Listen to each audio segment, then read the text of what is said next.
Shut up, Lyle. Nobody cares about you. Right. Ladies and gentlemen, welcome back to Adventurers Academy. It has been a little bit. We've all been busy. We've all been doing things. Me and Malachi are both ill, so that's We've great. had a real life time skip.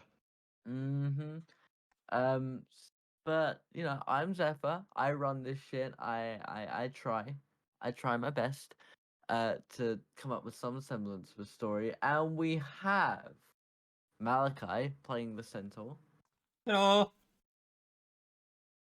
We have Mahez playing the remind me what your race is called? I forget what the Hadazee, that's it. The Hadazee. Greet Windsun. I don't know any of these people. I just got dragged here. What are we doing? And we've got Sverkr Brockerson, the Durga, played by Seb. Hello. It will be a wonder to see how I go unconscious this time. Oh yeah. It will happen. Right. The question is just how. What do you mean, how? There's only one way.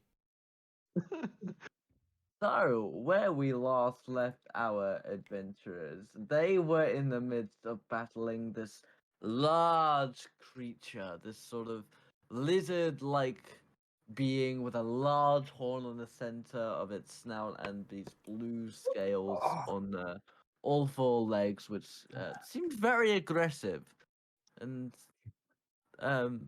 were triggered by some kind of arcane circle.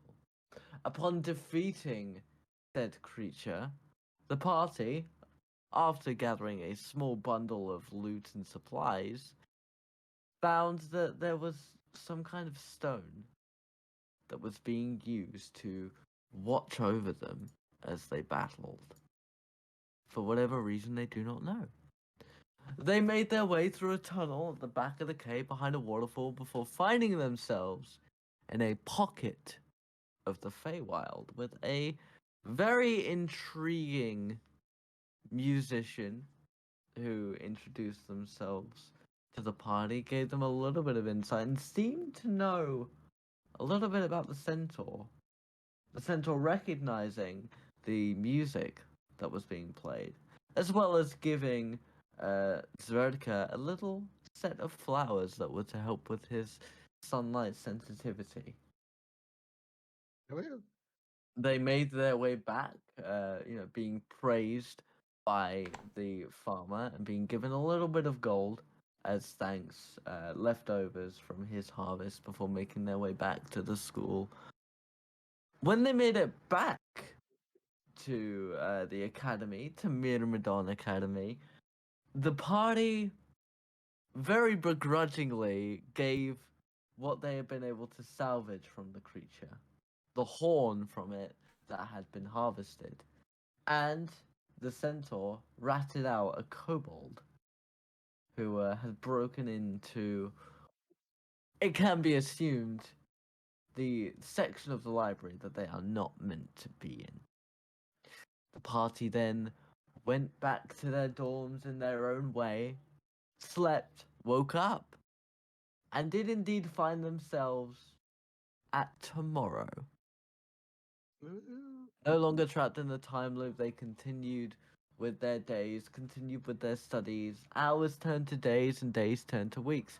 And they would progress in their studies. And they reached level 2. I'd like to see you one-shot me now, centaur. Don't actually do that. I was gonna Please say, don't. you think I can't? Okay. I'm not saying this to you. I'm not actually saying this to you. I'm just thinking it. I'm thinking it loudly in my own head. Seb, the lightning horn, once it was detached from the lizard, nearly one-shot you. Well, I was very, very hurt by that point, so. Now, to set the scene of current day.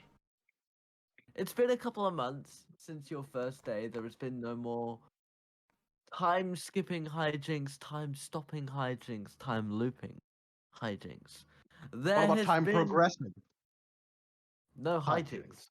No hijinks, just progression. There is still What about no sign. logins? There is still no sign of Zakaria. No sign of the topaz. Your horn has not yet been returned by Professor Stella. Ah, bullshit.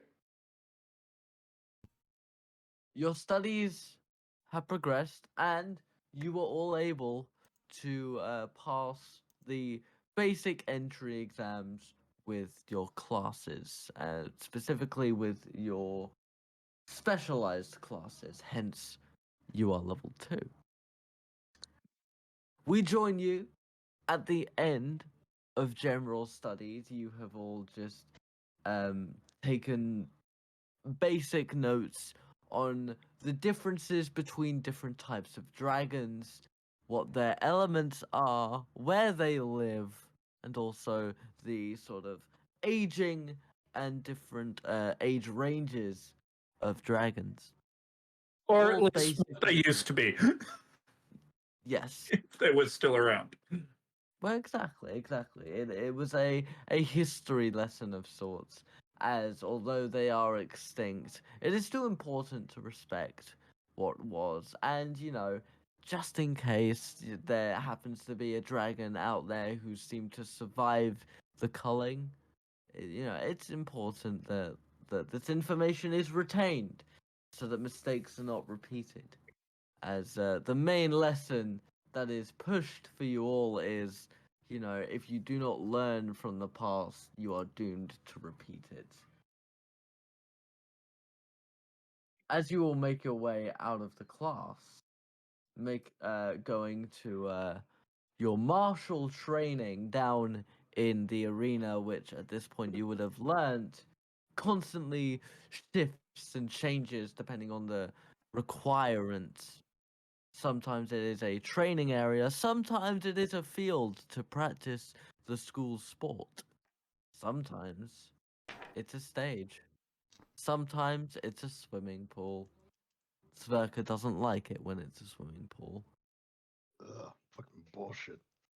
But I would like everybody to roll me a d12.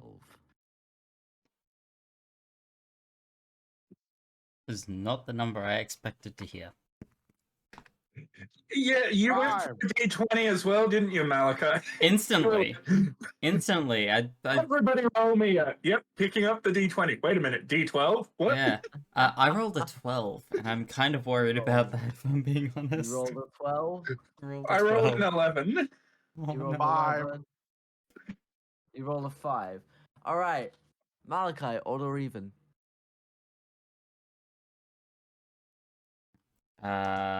Odd. Okay. Mahez, roll me a d4.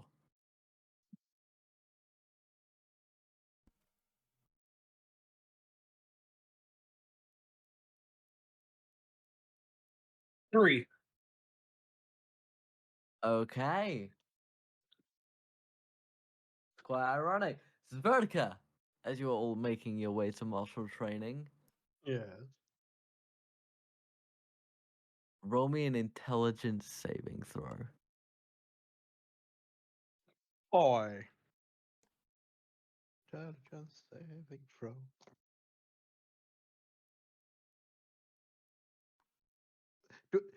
Do I have anything that gives me advantage? What did you get? 1. Alright, cool. Okay. As you're all making your way to class, the floor is open.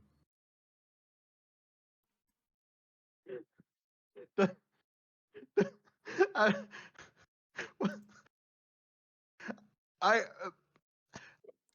do I notice anything? Is anything different? What has this had Before. any So noticeable open. the centaur is just going to be sort of scratching at his ear, and you'll notice there's top part of his ear is missing.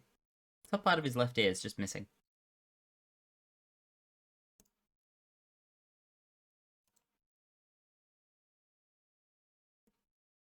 Training accident? I'm just going to say. Detention accident. See, this is why I try and avoid it. I nearly lost a finger last time, and those are rather important to me. Yeah. Yep.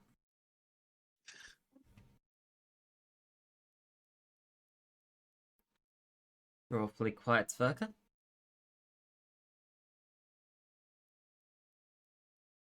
Am I? Has this affected me in any way? No. Okay. Not yeah. that you know of. Just making a mental list.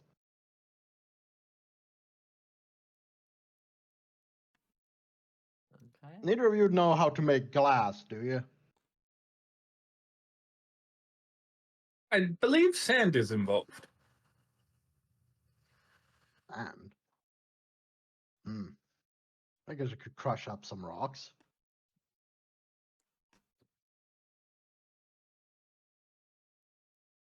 As you make your way to the arena, you see today it is opened up as a sort of and transformed into a large field. Freshly cut grass and flagpoles sort of going around the edges of the perimeter, with, of course, Professor Lockett standing front and center with a pile of javelins stabbed into the ground at his side. Your class lines up as you always do, placing your belongings down at the side of the arena. And he looks down at all of you from his podium of which he stands, a sort of wooden stage.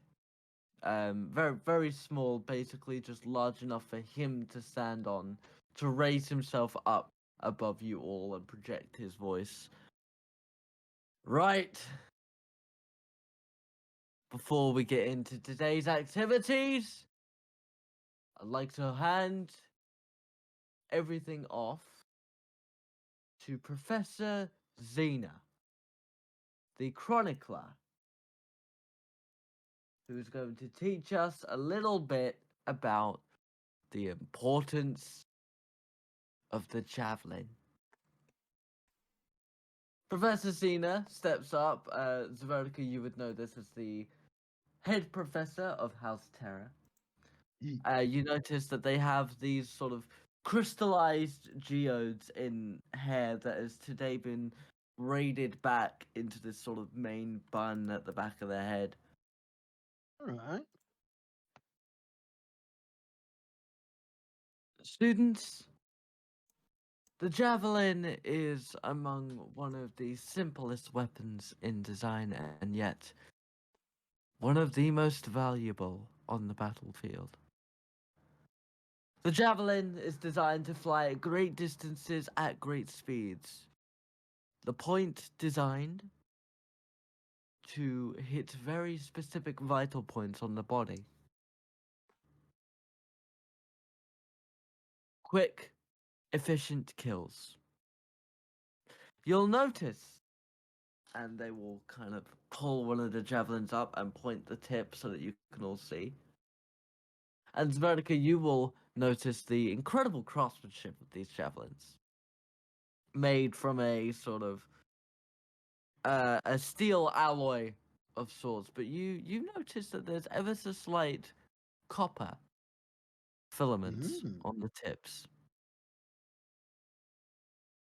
Tips of Fancy. javelins are designed to not roll, and they should be properly filed down, if I've ever done so, in order to keep a sharp point. Otherwise, piercing things such as chainmail or horsehide would be a lot more difficult. Javelins can be used at close range for clobbering and trying to defend, but that is not what they are designed for.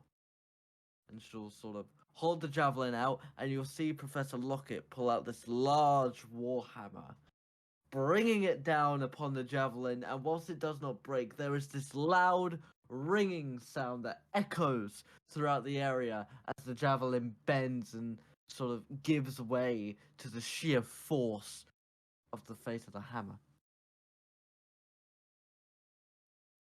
Using a javelin to defend yourself at close range whilst in a survival situation is feasible will make that javelin effectively useless at long-range attacks thereon. And trying to poke and prod with a javelin is much less effective due to the size and weight of the weapon. Balance is imperative. It is not a quarterstaff. And she will look at you, the centaur.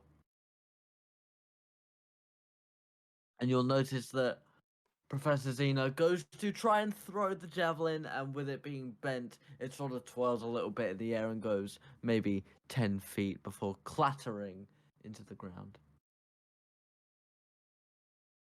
My father helped create these particular javelins, as they pull out another. Some of you may have noticed, and she'll look to you, Sverkr. There are slight copper filaments in the tip.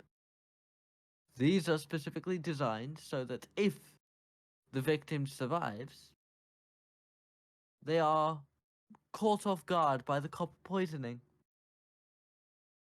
It slows them down over the next few days, making future battles far more difficult, weakening the enemy. Your javelins will all have these copper filaments within the tip. This is extra precaution to make sure you don't use them against your fellow students today. Copper poisoning is impossible to identify at the beginning. But over the next few days, we will know if you have been poisoned.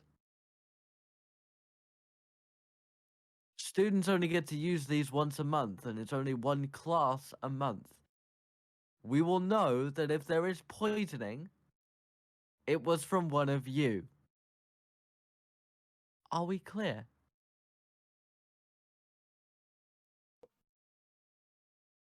Yeah, no, I'm nodding. Centaur's nodding. I'll also be nodding. Very well. Should you need further assistance, Professor Lockett, I will be sorting scrolls in my office. And Zeno will begin to make their exit. Lockett will kind of dust off his hands. Before I let you pick up these javelins and begin throwing them down the field, I'd like you all to hand in your homework from last week about analyzing the details of different axes and how you can identify them from a distance. Zakaria, it now dawns on you that you did not complete this homework due to your extracurricular activity. Ah, shit. As Professor Lockett begins to walk down the line, Sverkr, what would you like to do?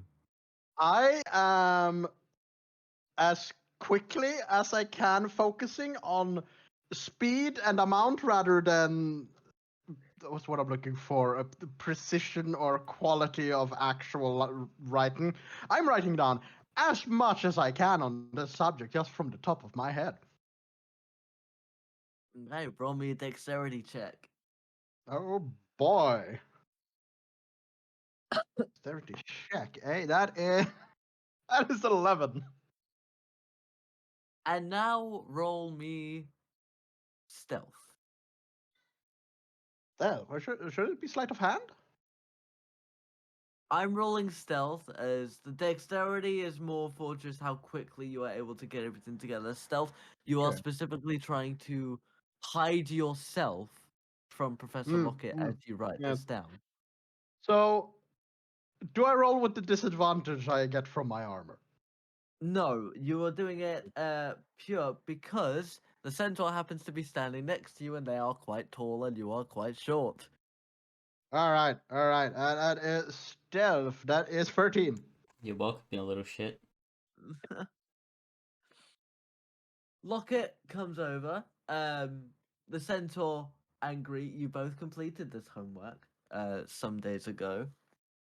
To what quality? You hope is a decent quality. But he takes it. And he comes over to you, Sverkr, with his hand outstretched for the parchment. He doesn't seem to have noticed that you literally just filled in this paper. Yeah. I hand it over.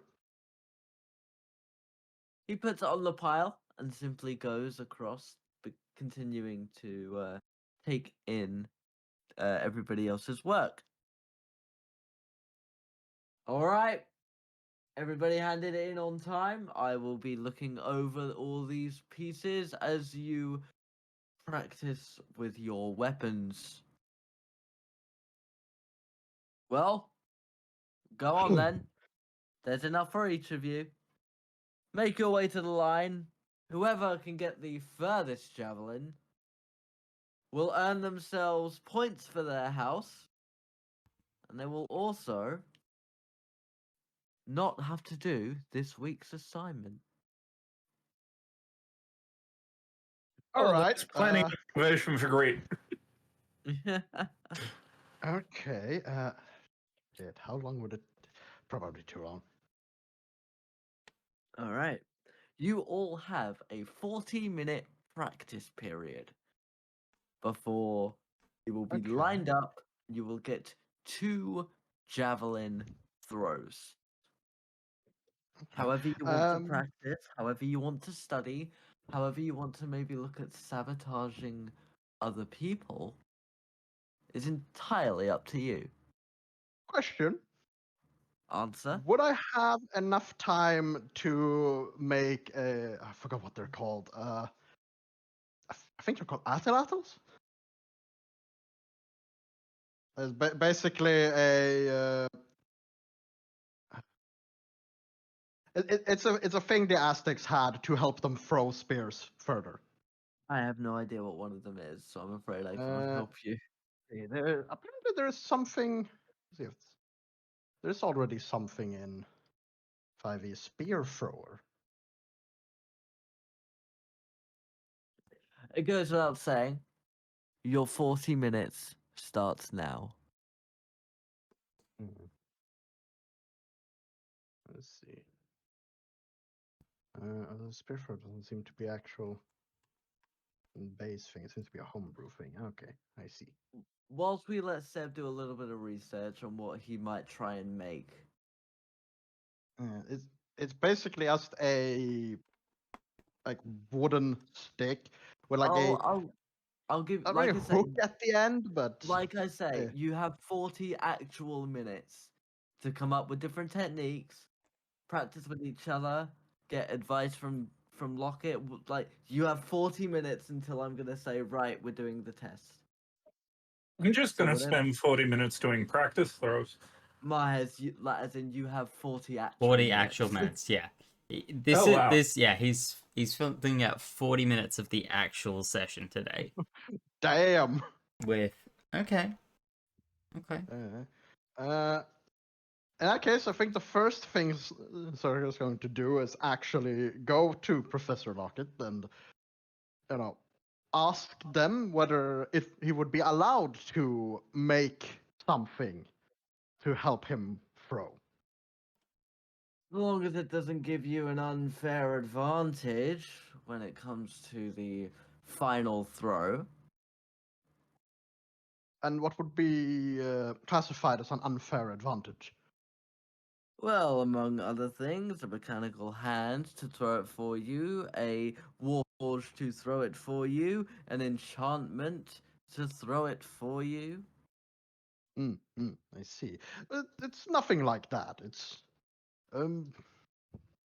simply a tool to get more leverage.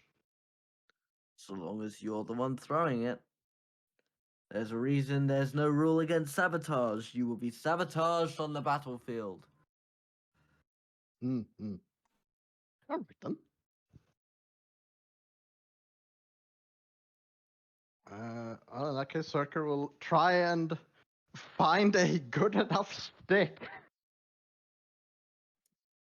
Roll me nature. Oh boy. That is dog shit. That is You 6. might want to get a different dice set, buddy. I might, yeah, I might. Yeah, Um, that's it. you find a twig that is probably about 30 centimeters in length.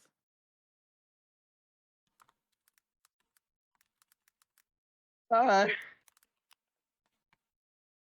30 centimeters in length, eh? Don't think that's big large enough. Reet Okay. and Iron Shoes. Hmm. The two of you, as you go over and pick up your javelins, you do see Sverkr go over to Professor Lockett.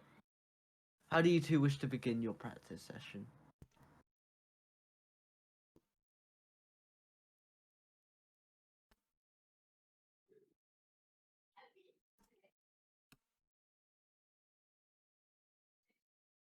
That's a hard one. Mm-hmm. I have a rough idea. I think honestly, yeah, the centaur is very much going to be focused on um just learning how to throw it as far as he can from a standstill. Okay, I am going to have you roll wisdom for that one. Wisdom? Okay. Uh 19. So, immediately, you've been practicing with quarterstaffs. You could, obviously it's a different type of weapon, but similar in design in that it is a long rod-like piece of equipment. Uh- It's quite easy for you to find your center of gravity holding the weapon. You sort of you begin sort of twirling it around a little bit to get an idea of where the weight shifts and sort of how obviously made of a different material with a slightly different shape, how you could sort of modify what you already know to try and shift into being more of a throw than a bonk, shall we say. You can kind of get the idea that with the leverage you've got as a centaur, you're able to lean back a little bit more than the average humanoid. Because being a centaur, your center of gravity is a bit further backwards. You can, from a stand, you can get a lot more leverage in that regard. So, obviously, you haven't experimented with throwing at a running pace or at a trotting pace or slightly slower pace, but you get the idea that there's there's definitely an advantage you have with your stature. Hmm. Yeah, I get that, Mal. I get that, but obviously, there's only the more you study it, the more roles you do, the more information you'll get. Yep. Greek, what would you like to do? I'm going to spend the first little bit just familiarizing myself with the weight difference between that and, say, a staff or just walking stick, and then try giving it a few practice throws. I figure, Okay. the best way to learn is to actually throw Yeah. it and see what happens. Absolutely. So I would like all of you to just add a basic javelin to your inventories. Um, but I'll also have you roll me a wisdom check.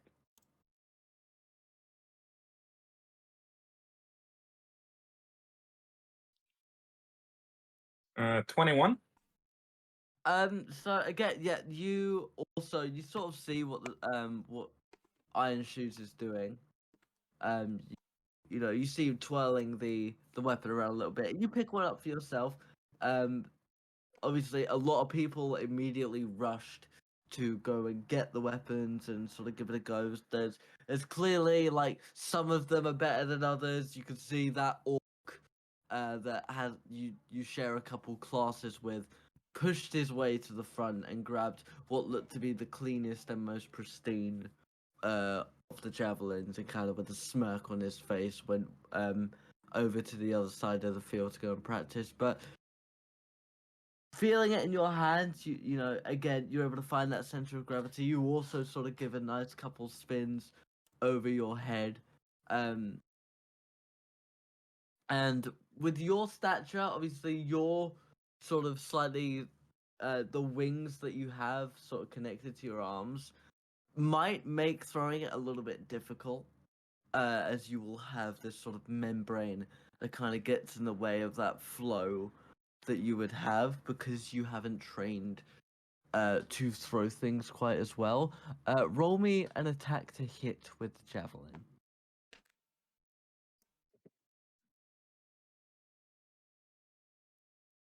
16 on the dice.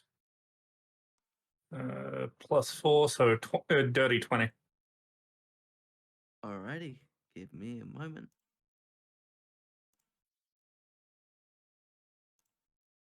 Okay, so you sort of wind back. Are you doing this from a standing point or are you doing it from a running point? Probably have been watching the Centaur for guidance, so probably would have been doing it standing, not running. Okay, as you go to throw it, honestly, for a first throw, you do pretty well, and you are able to throw it about 80 feet. You definitely, you are a bit surprised by the distance,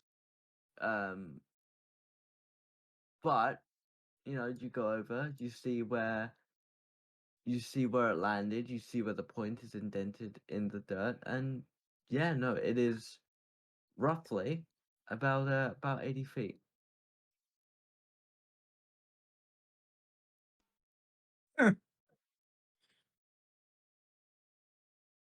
Pick it out of the ground, move out of the way in case anybody else is going to start testing throws. Yeah. All right, Sverkr. Now that you have your twig, what are we Yeah. doing? So basically, I'm sending a picture. The thing is in the images on the thing he's holding. Okay. So you see, it's like a hook at the end where you basically rest the bottom of the javelin. I'm going to have you roll me sleight of hand with disadvantage because this is like, you know, it. You were hoping for a lot better, but if you want to still give it a go. Yeah. All right. Sleight of hand.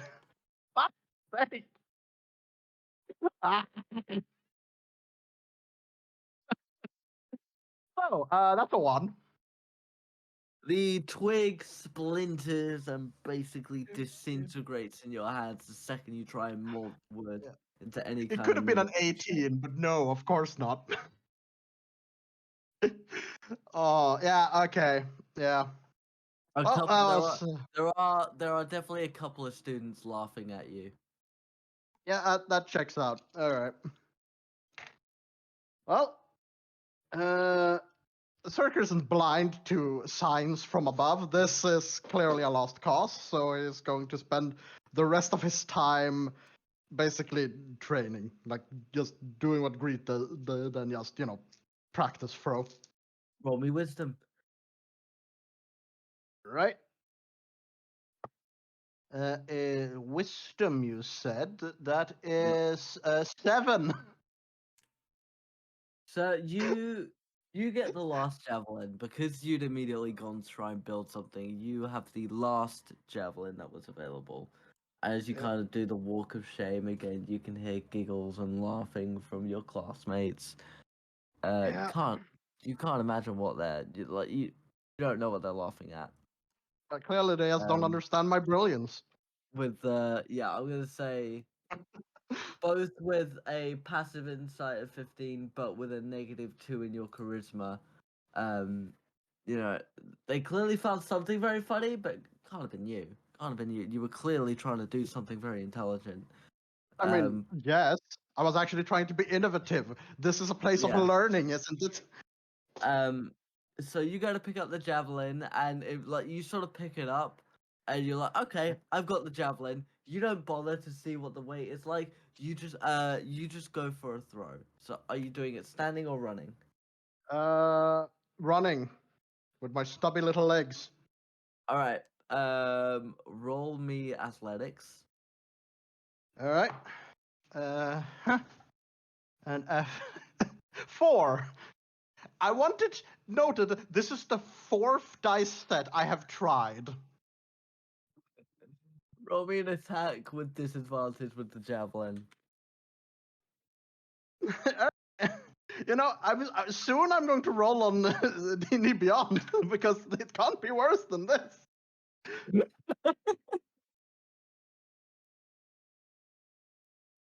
Let's see. 5th time's the charm. All right. Okay. That is. Wait. No. Shit. It's disadvantage. Hold on. Okay. That's still pretty good. Okay. It's a dirty 20. Okay. Give me a second to do the calculation.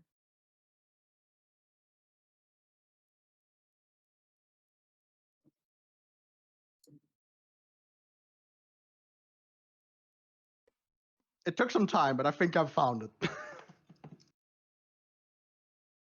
Okay, so you go for a running throw. Greet and the centaur both notice that Sverkr is doing a different technique. Greet, you also notice that he clearly didn't look at the javelin. He was like, "Okay, I've got a javelin. Get it on my shoulder. Let's go." He gets a throw, and whilst his technique, like his run is very off balance, and you can see that his hands are very shaky with the javelin. Surprisingly, the wind seems to catch his throw a little bit, and the javelin goes soaring up into the sky. And Sverkr, your javelin lands about 60 feet down the trail Damn, that's pretty good throw. as it spikes down into the dirt. You're definitely in the lower half of the class, but for a dwarf who's never thrown a javelin before and you are in sunlight, eh, not bad. Not bad at Yeah. all. Sometimes you just gotta spite the sun. All right, having seen this, what is the centaur now doing? So the centaur is going to grab his javelin. Okay. Greet. Do you happen to Yeah. have a dagger?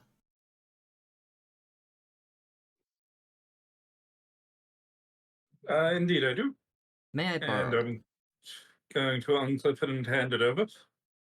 I'm gonna take his dagger. I'm going to run to the edge of the arena. Okay. Subtly in my brain testing how well I run on whatever surface I'm on.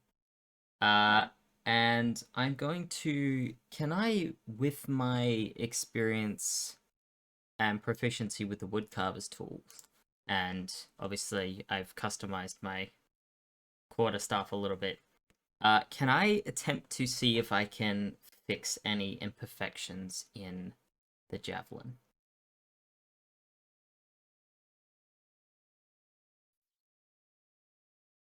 I'm gonna say that proficiency in wood carving these javelins are made of metal. Okay. So wood carver's tools wouldn't help you here. I will roll me investigation, and we'll see if you can notice any imperfections. Okay. You said investigation? Yes. 15. So the javelin is not nearly in as bad a shape as some of the others that were available for picking up. You definitely think you got one of the decent ones. There are the tip itself is not rolled at all, but there are some slight dents down the body of the weapon that, whilst they won't massively affect how the javelin is thrown and how it travels, you can see with a really bad gust of wind, those dents might have a negative effect on your throw. Right. You don't have the tools on your person to fix those imperfections, but you might have a classmate or two that could, if you were able to sweet talk them a little bit.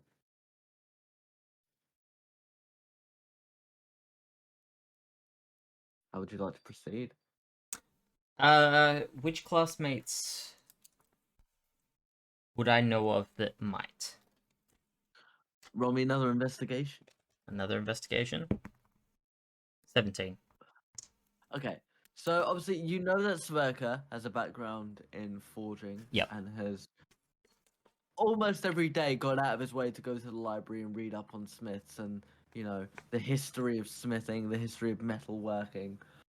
You know that the orc comes from a family of very profound orcish smiths. Mm-hmm. And you remember him bragging about his weapons, which Sverker had identified were made from his rival dwarvish family.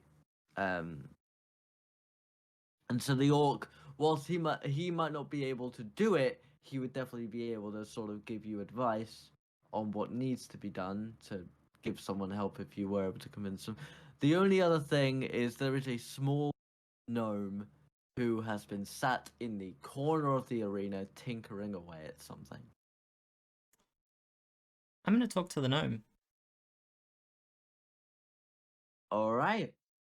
As you go over, you see this gnome who his hair is sort of golden blonde hair that is spiked up.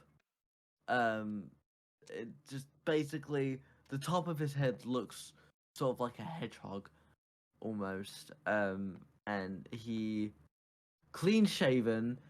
He seems to be wearing some kind of eye patch or eye bandage over his right eye, sitting cross-legged on the ground, constantly screwing in, and you see he's got these big piles of metal scrap that he seems to have emptied from his backpack. He keeps pulling one in, screwing it in, and he seems to then sort of cast a spell, and then just these sparks seem to go flying out from in front of him. How do you wish to proceed?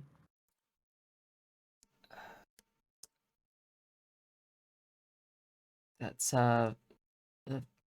very interesting what you're doing there. If I might. Yeah. I thought that, you know, I could build myself something to help me through it.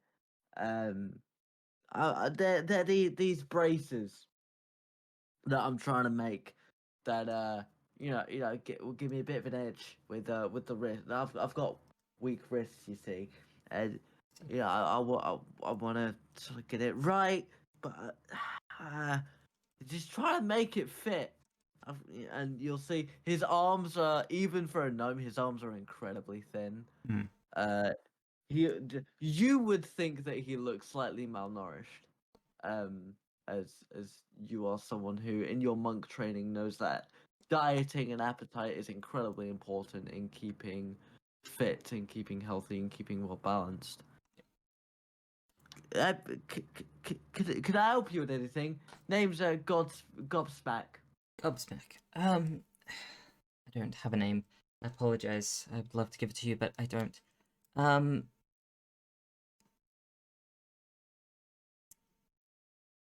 There are some small imperfections in this javelin. I'm wondering if you might be able to fix some of them for me? Let me have a look. Hand him the javelin. All right. As Gobsmack goes to start inspecting the Javelin, Greet, what are you up to at this time? So,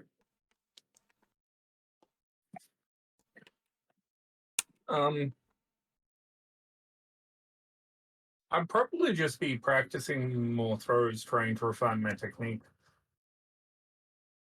I'm looking at it from the perspective of I don't know much on how to,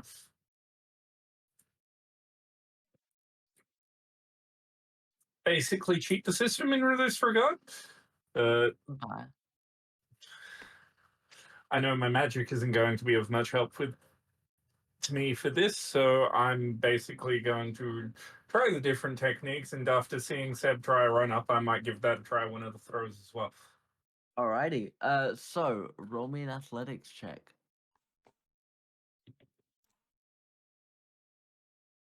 16? Okay. All right, and then roll me an attack.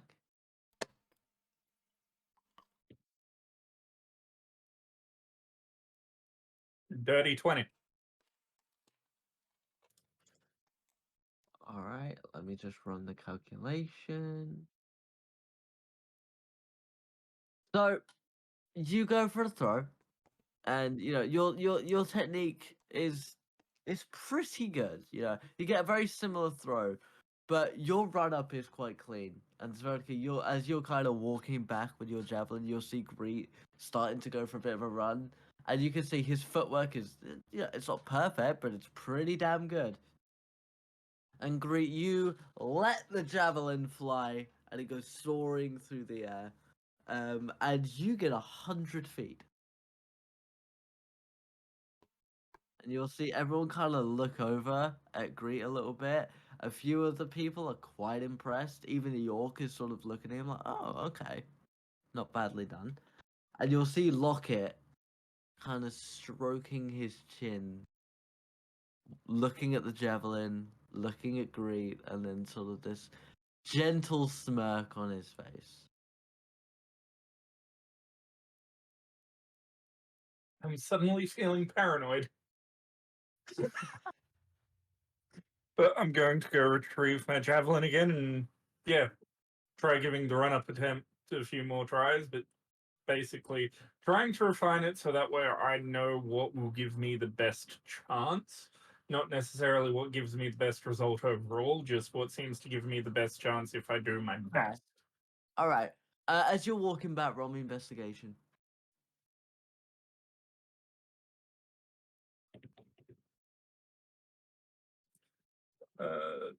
19 on the dice because I don't get any bonuses. I'm gonna message you a bit of information that only you have learned so far.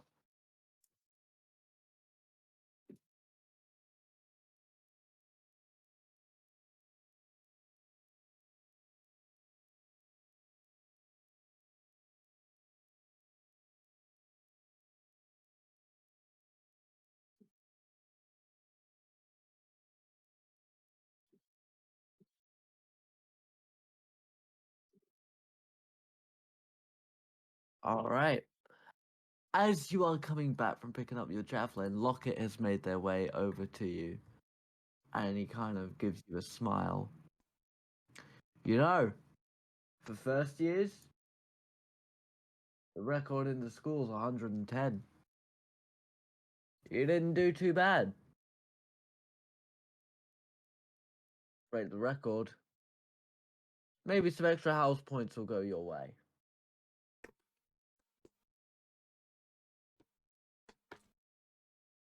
I'd certainly appreciate it. I haven't exactly been the best at earning my house points so far this year. I mean, I always get my homework on in time, but I always seem to get in trouble during the lunch break. Yes, I heard about you and the mimic cupcake situation.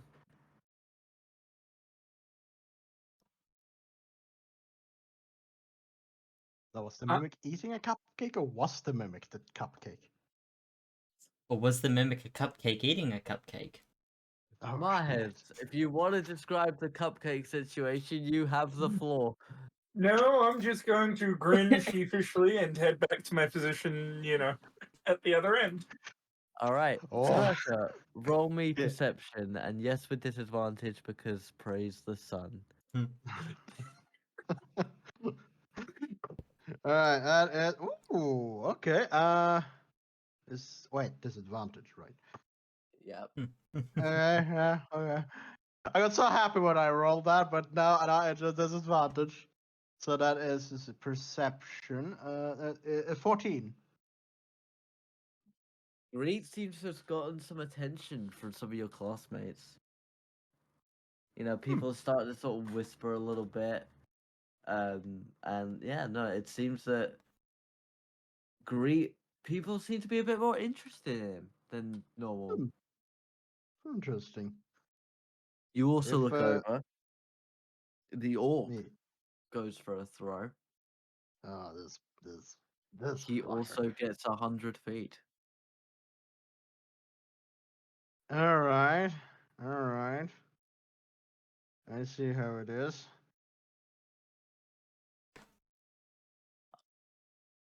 What would you like to do? I am going to keep practicing. Actually, yeah, no, I'm going to give another throw. All right, I have to ask: are you running or not? I'm running. All right, roll me athletics.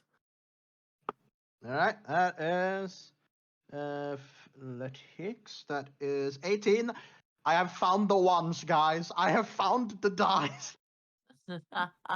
All right, roll me an attack. All right. I might have spoken too soon. 11. Okay.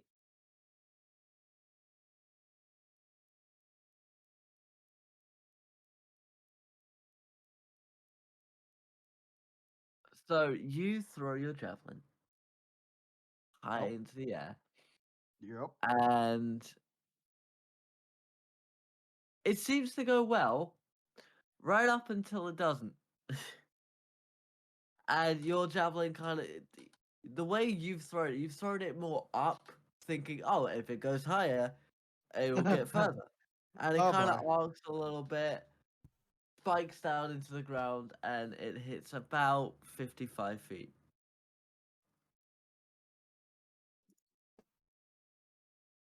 Well, in that case, I'm going to, pick it up, and this time I'm actually going to study it to try and figure out. Okay, so why is this javelin flying so weird?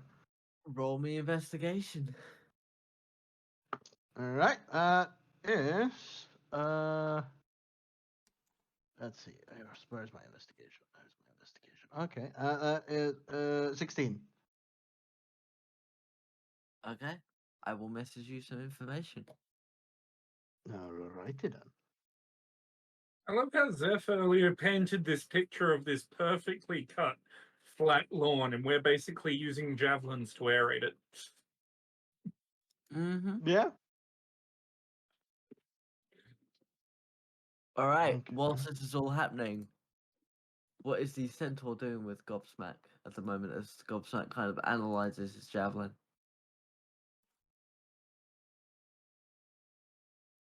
Hmm. So, what do you think? I could certainly do something with this.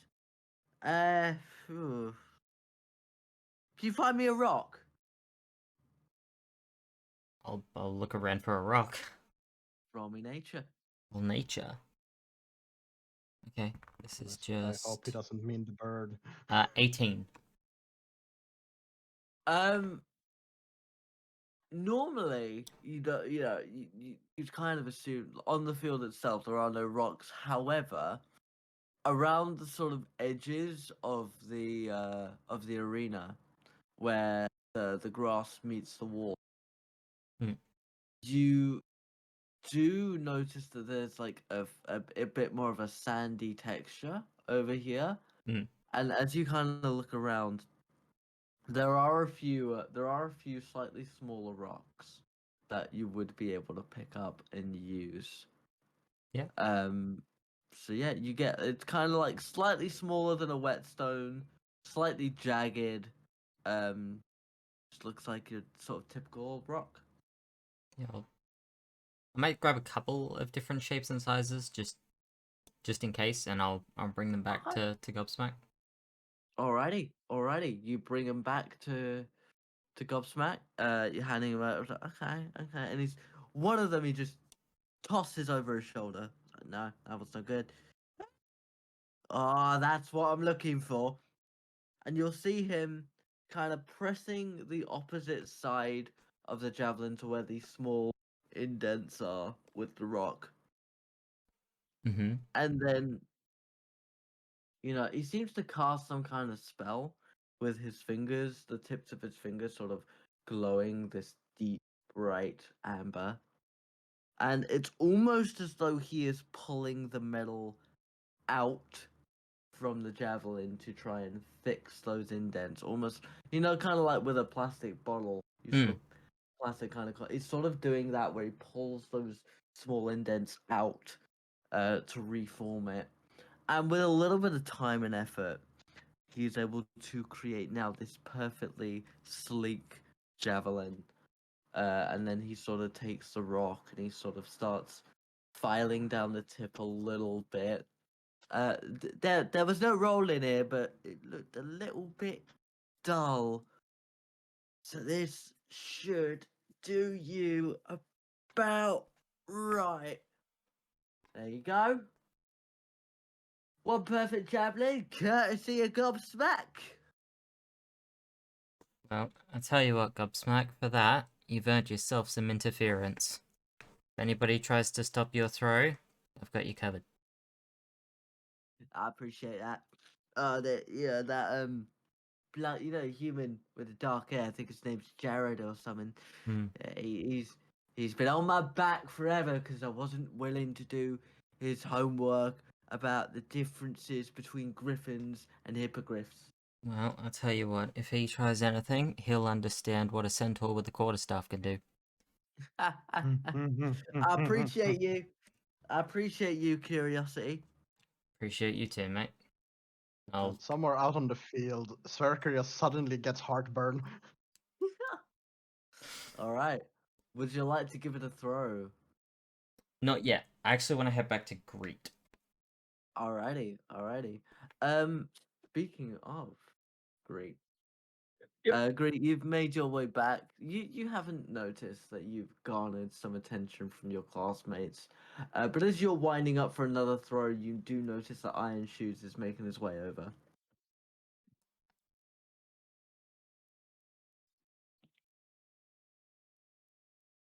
So, what's your strategy? I'm doing my best not to reveal that until my actual throws. Let's... And I'll hush my tone. Unless you know otherwise, I'm thinking a running throw is probably going to be better than a standing throw. You don't screw up the run up. It's definitely looking that way. Yeah. And I look over to the dwarf.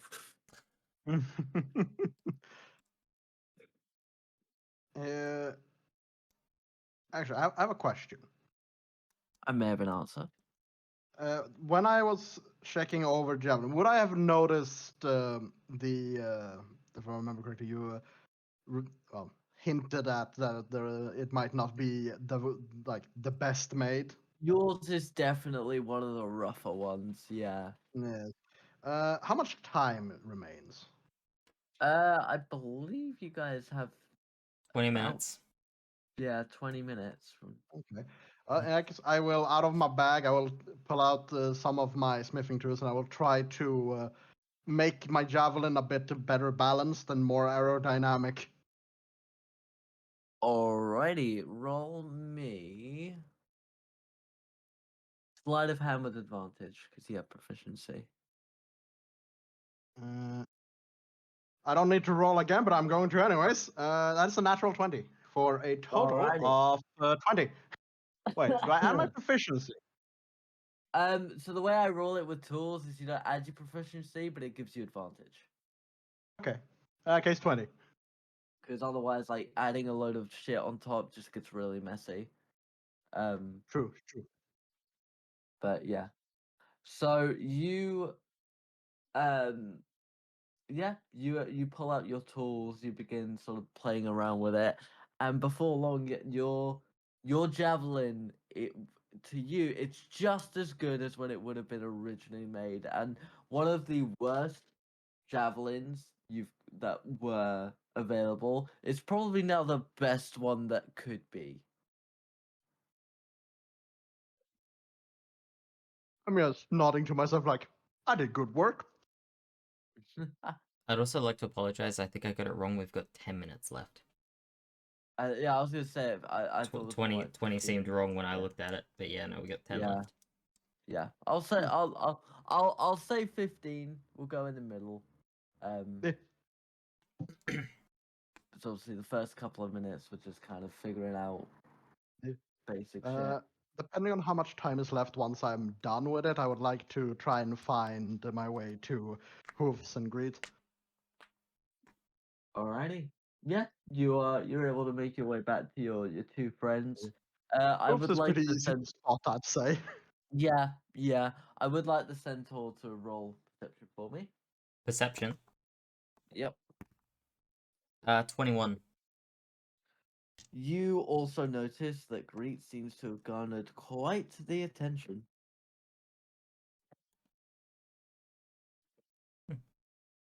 Mr. Popular, are we? Huh? And then I'm gonna look around. There are a few people that are kind of like, as soon as you look, they sort of sheepishly look away. Well, you're either very popular or a target. Enjoy.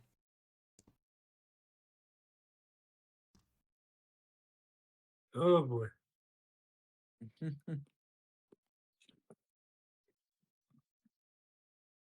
Alrighty. What do you all want to do now?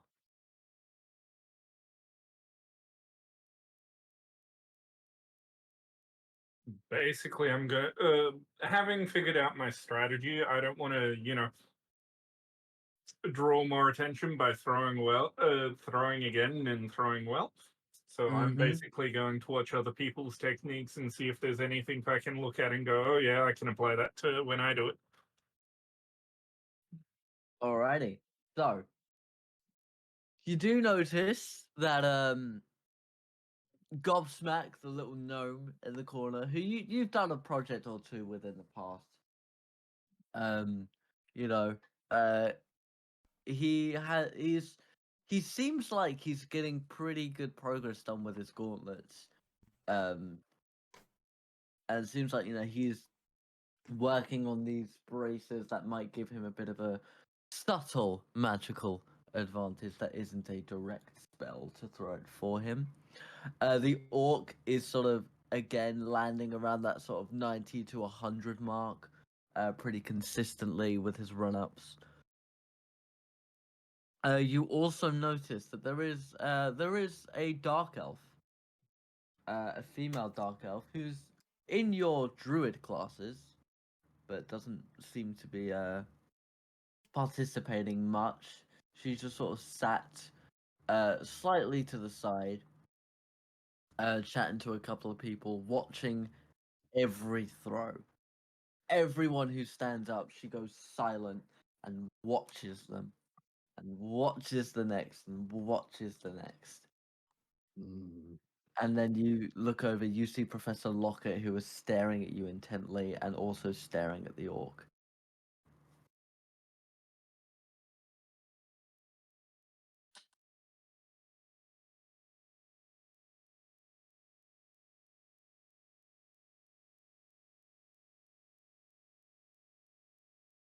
What would you like to do now?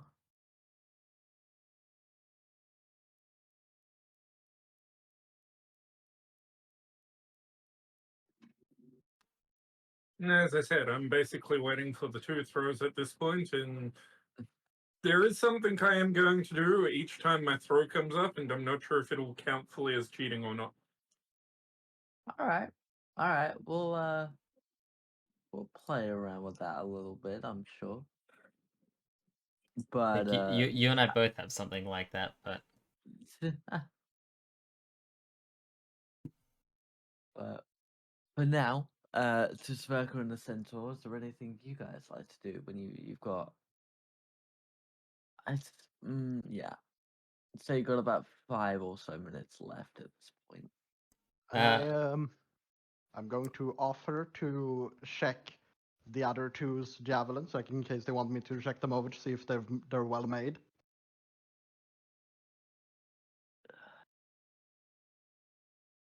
Do you accept? I accept. All Right, right. I'm going to check it over and see how well our their I already forgot their name. The Gobsmack did. From your look, Gobsmack did pretty well considering he's not a dwarf, and he's not a smith. You know, for a surface dweller, that's pretty well done. You didn't Alright. realize they were this good Yeah. at making things. You thought they were just good at being loud. Yeah. Like judging from how the quality mine was when I first got it, like I'm actually surprised. Like holy shit! like I'm just like comparing it to my own work. Like oh no, Yeah. this is not good. Yep. Like I mean, it's good. It's just who here matched my fucking work? I'm going to hand it back to him, kind of grumble to myself, but give him a reassuring nod. I'm going to turn to Greet, where Greet is, to offer the same to him. I shall offer my javelin over. I will check his as well to see, Roll balance me and everything. investigation. Alrighty then. I blame the sign in my eye too. Pretty good, Javelin. Pretty good. That's pretty good. It would have reassured me a lot more if you just said that I had the sun in my eye. I didn't really get anything. This is not worrying me. That's a pretty good Javelin. I will, I imagine that the moment I looked down at it, I had it angled perfectly, so the sun perfectly just reflected off it right into my 100%. eyes. 100%. You know what? In fact, take 1 radiant damage. Yeah, I'm blinking spots out of my vision as I hand it back to him, like, yeah, no, it's probably good.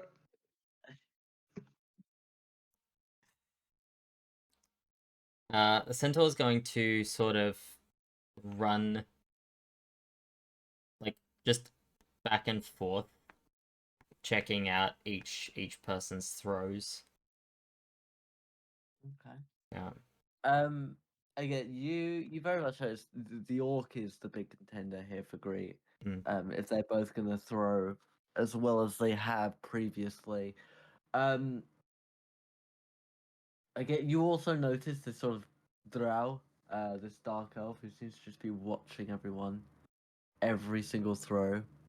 And everyone else seems to be doing pretty averagely. Gobsmack gives a throw with his new braces, and he does pretty well. He hits about 90 feet. Right? So it's possible, because he didn't do a run up. He just did a standing throw. So it's possible that he could also be a contender for the top. His whatever he's made, it seems to be working pretty well. Grumble, grumble.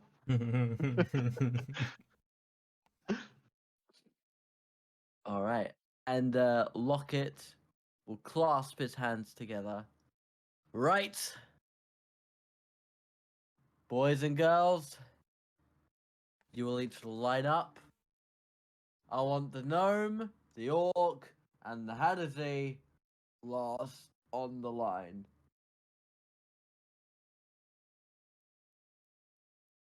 And everybody's sort of a few slightly anxious about their throws.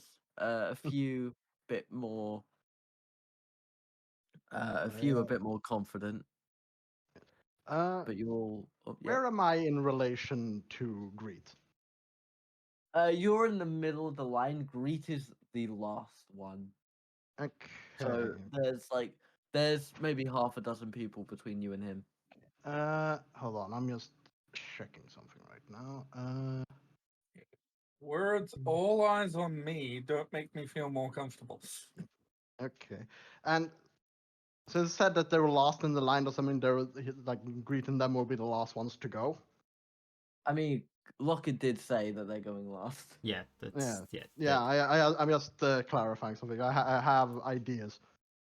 Just don't know how feasible they are now.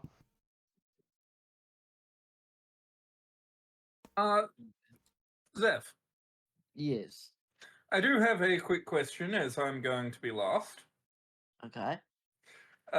While watching everybody else take their turn, and I am going to be paying attention, but one of the things I'm going to be paying attention to is between one person throwing and the next person throwing.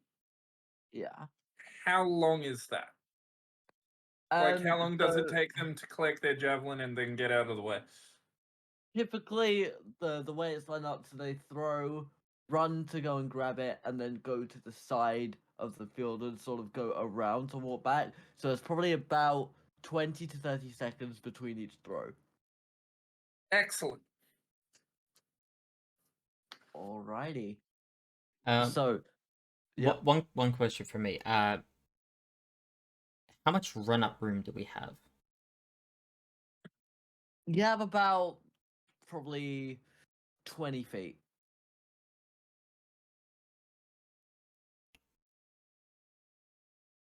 Okay. Alright. The first few people do their throws. They're pretty decent, sort of around 70, 80-ish feet, which is sort of average to slightly above average. And then we come to the centaur. Now, because your javelin has been refined, you get an extra +1 when you make your sort of roll of attack. Okay. So the question is, are you running up? I am running up, but I'm using a key point first to Alright. for patient defense to take the dodge action as a bonus. Okay. Okay. Alright. Roll me athletics. Athletics. Yep. 21. Alright. And then roll me to hit. Rolled a hit. Yeah. You said +1 on top of that. Yep.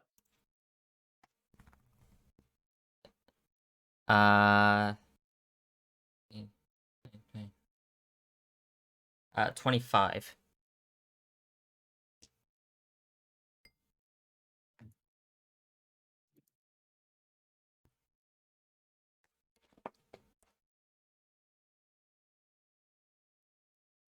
Okay.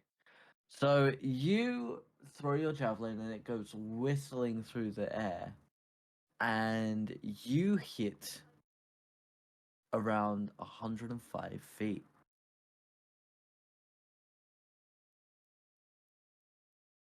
And obviously you run up, go grab the javelin that has spiked itself into the ground, and I very much assume make your way around the edge of the throwing area. Mm-hmm. Not wanting to get yourself impaled, because you get the feeling that Lockett is like, right, you have an allotted amount of time to go get your javelin, and then after that, if you're still in the way, then Sure, you better deadbolt. hope they miss. Yep. A Mhm. couple more throws come up, and we go to Sverkr. All right.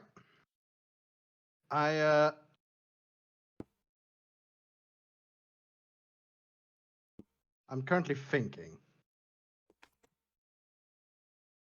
Judging from what they've said, what I've seen, and things like that, would it be against the rules for me to give myself guidance?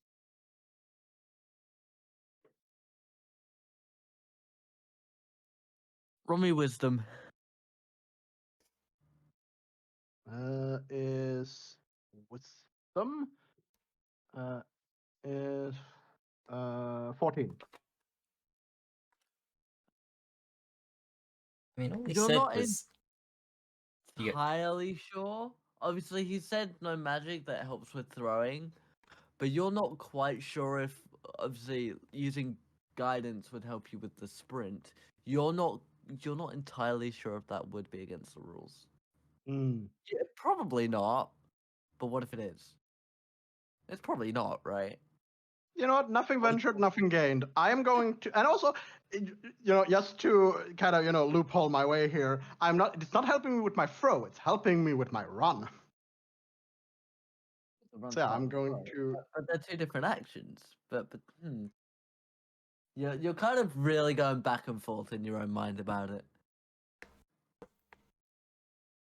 Okay, I'm doing it. Basically I'm sitting. I realize, oh shit, I'm spiraling. So I just kind of slap my my cheeks, like the sides of my head like a couple times. And like the second time I do it, I just cast guidance on myself, and then I take Alright. the javelin and I run. All right. Do me an athletics check. Yes. Is that is, and then it's the guidance. It's a D4. It doesn't help much. Let's see. Athletics. 17. All right, and then roll a hit. You get a +1 because your javelin is refined. No boy. That is. Oh boy. Ooh. Oh. 24. You run.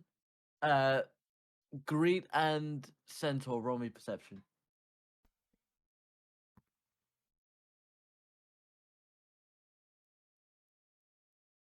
17. Dirty 20. Nice. Greet, you notice that Sverkr has an ever slight sparkle around his feet as he runs. You're not sure if Locket picked up on it or even cares. It's unclear at this time. But as you go to make the throws, Sverkr, Yes. the javelin goes flying through the air and spikes at 100 feet. I am with great effort silently beaming to myself. Alrighty. Next up, after a few more will go. The drow comes a little bit after you, Sverkr, Alright. and I would like you greet and greet in the centaur again. Draw me investigation or insight. Inside it is. I concur. 23.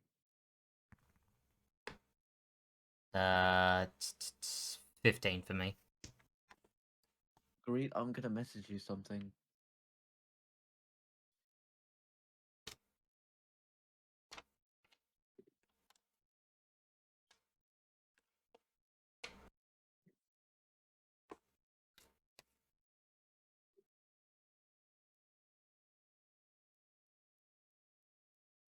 Remember how to spell this word. One moment. There we go. That's how we spell it.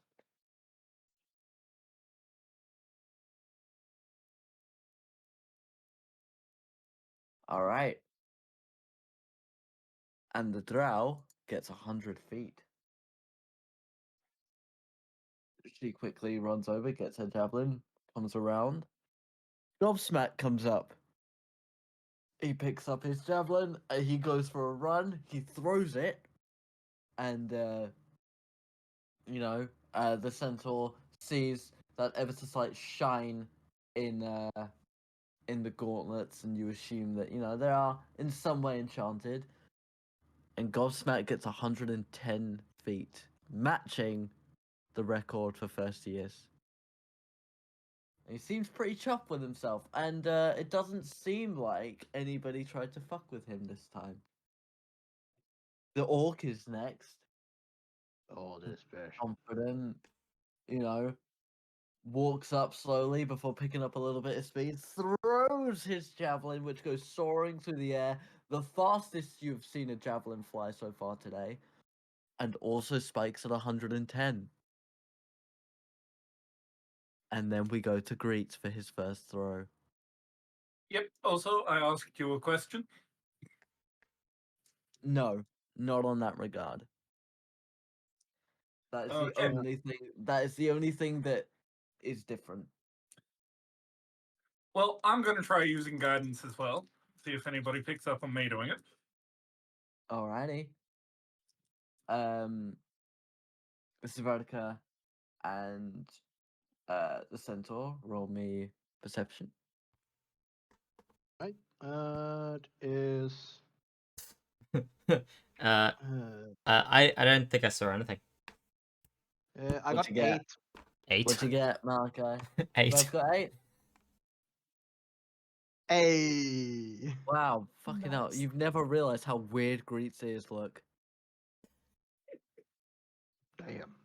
Like, Uh, they're very odd. They're very odd. Yep. 25 in total on the athletics. Damn. Alrighty. And then roll me an attack. You do not get the +1.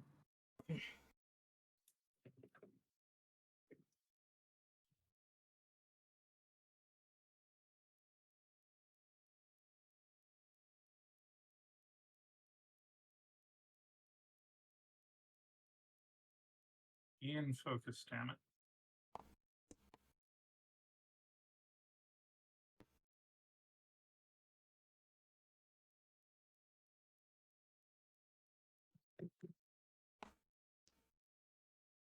Voila. Alright, great. You throw your javelin. It soars in the sky. You spike at 110.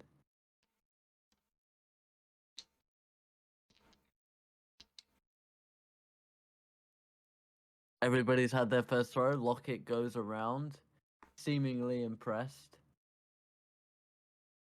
Not bad. A few record contenders, I see. And some decent throws from the rest of you as well. Now, you'll all have your second throw. Don't worry, I'm not a complete asshole. We'll take your best throw as your final score for the day. So, line up again. Give it your best shot. Don't kill each other. Impress me. When These throws go. Oh, yeah. when we line up again, can I attempt to be an extra 10 foot back to give myself 30 foot between the throw line and myself? Roll me stealth with disadvantage. Stealth with disadvantage. Because you stick out like a sore thumb. Understandable. Okay, so that's lowest one is a 19.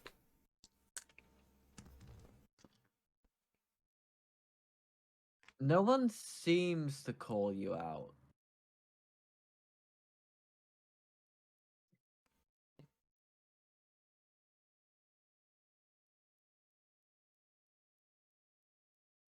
The first few throws go, and most people have improved upon the second throw. There are a couple who have obviously done a bit worse, but everyone's sticking around the same sort of 60, 70, 80 range.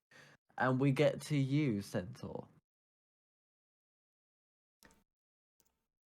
Using my other key point for another patient defense. Okay. And I'm going to charge, which is my 30 foot Well- towards my target.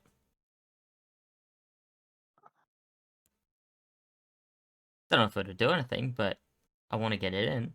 Athletics. Give me a second.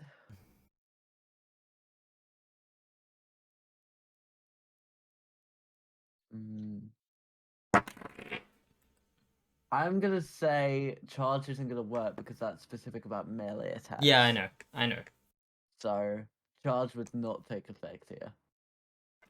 That I did assume that. But all the same, I want my 30 feet. But it's worth risking getting in trouble anyway. Yeah, absolutely. Everything's worth that risk. Athletics Yep, go for athletics. is a fucking nat 20. Alright. Roll me your javelin attack. I will once I get my photo out. You know the rules. And so do I. Fuck off.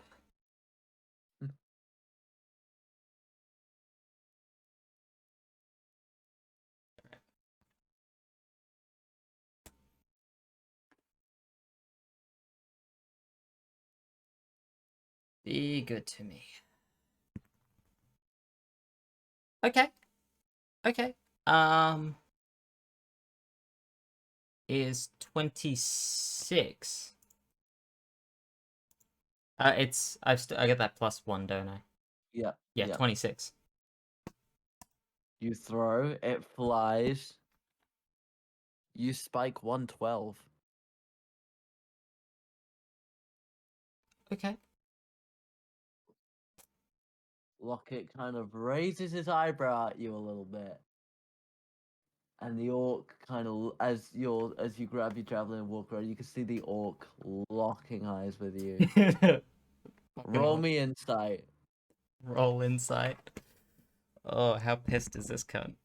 Dirty 20.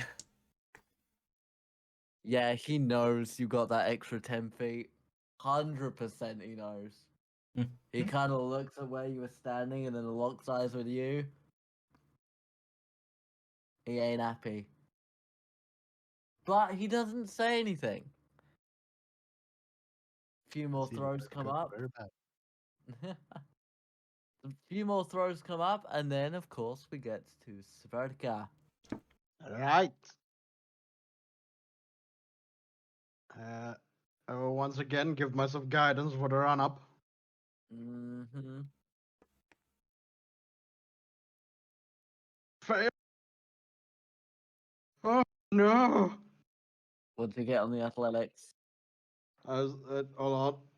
That mitigates it a little, but let's see. What is my athletics? My athletics is okay. 12. Okay. Roll to That, attack. that guidance kind of saved my ass a little. Hopefully, I don't know. I don't think it did, but let's see where attack. uh, 7. All right.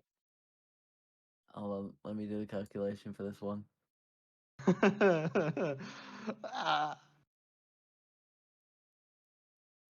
Why, dice? Why? You were rolling so good just a minute ago.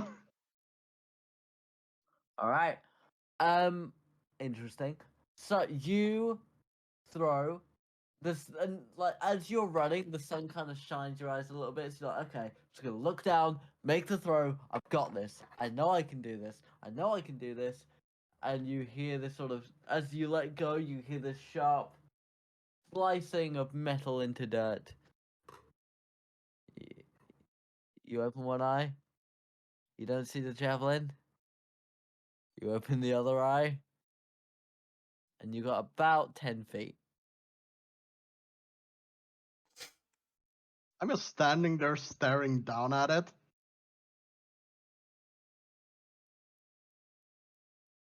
There's a few laughter, a few I- chortles, and I echoes of am. laughter in the class. I'm going to like. I want to say loudly, but like it's the kind of under my breath, but still kind of speaking tone.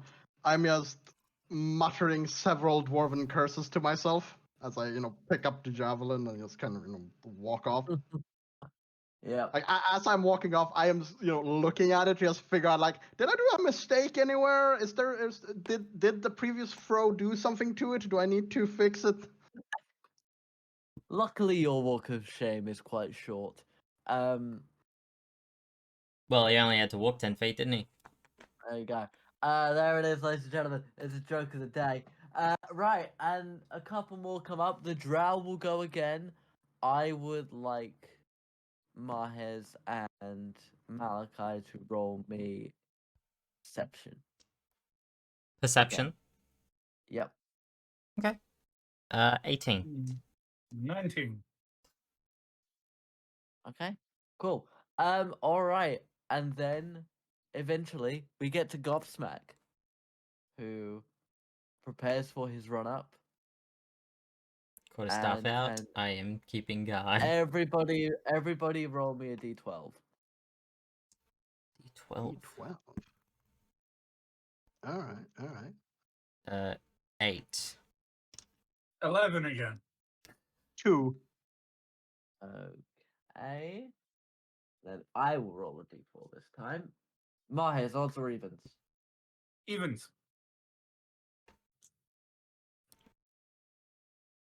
Okay. Seb, I will message you something. All right.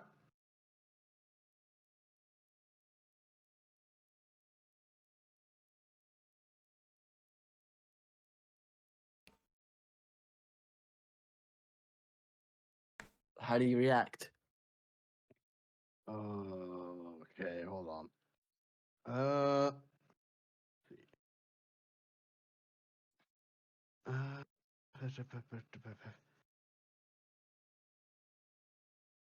don't have anything here that might.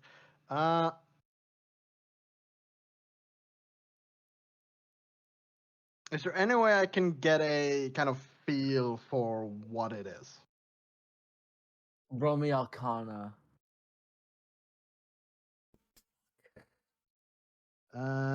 Is Arcana, right? Okay, 19. All right. This is what you assume. There's a lot of backdoor conversations happening this Yeah. session. How close A to lot. them am Away from they're about 20 feet from you. 20 feet from me. Okay, okay. Well, the first thought is obvious, is immediately out. That could cause a lot of issues. You know what? I'm basically going to trip myself, and well, kind of like before I trip, I'm just going to kind of quickly undo some of the straps for my bag. And so I'm going to kind of trip myself to try and get my bag to just fly and, just kind of hit them in the knee, just clock them in the knee. Okay, so firstly, roll me either deception or performance. All right, let's see. Which one of those? Oh no, this is gonna go horribly wrong. Oh. Okay, might not be actually as bad. Let's see, I have -2. Fuck. This is, let's see, I'm doing math. Wait, it's just -2. It's 17. Okay, and then we're gonna say you throw in your bag, right? Yeah. Roll me a dex check for an attack roll. All right. Dex check. Okay. That is 13. That hits. Okay, so Off. let me ask, did you go with performance or deception? I went with performance. All right. So, there's two to hooves. So slightly to your right, you see Sverkr kind of look over at someone, and immediately, like, his bag kind of slips. He goes to walk forward. You think he's going to put down his javelin, and he trips.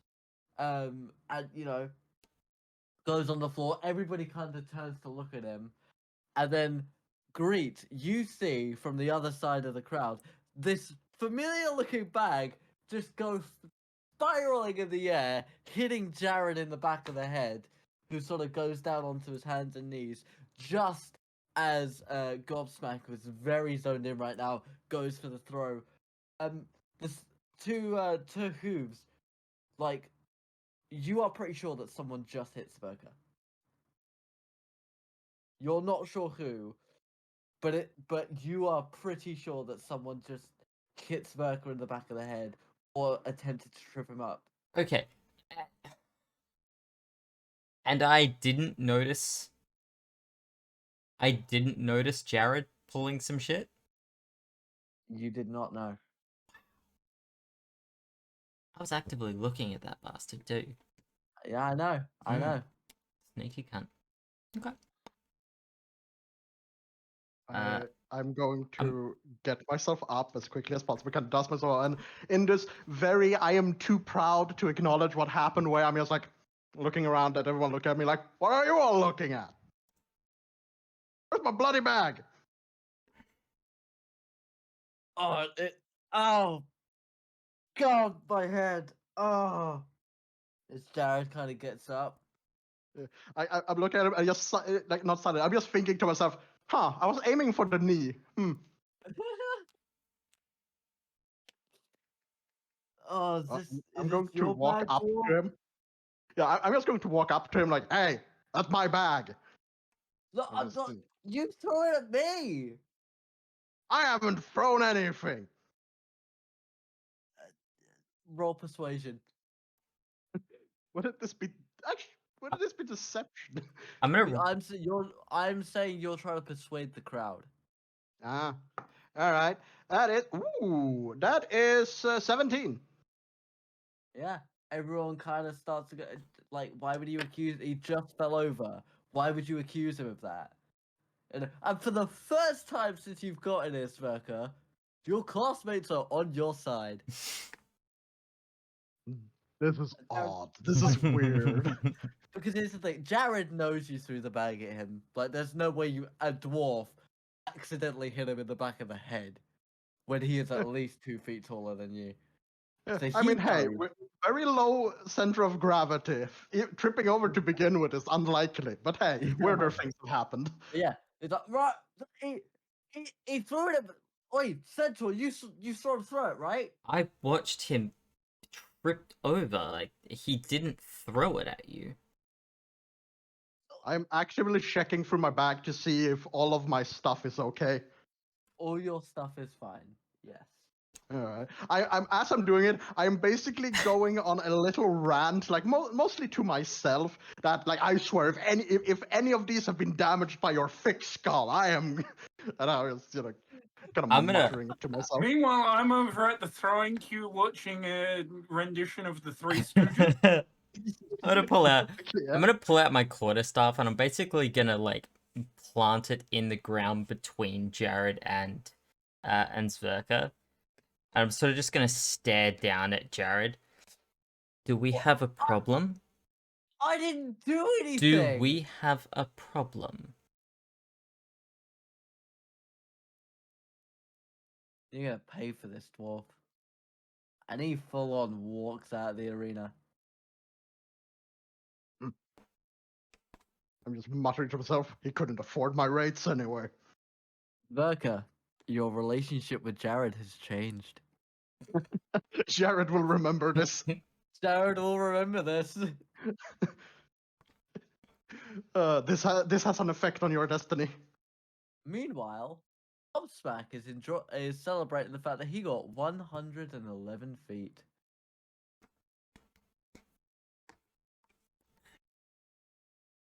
All right. And next up is the orc student, who goes up, picks up his javelin, twirls it in his hand a little bit, goes for a throw. Man, why can't I have grease? And he spikes it at. Oh god, I have to do the calculation for that.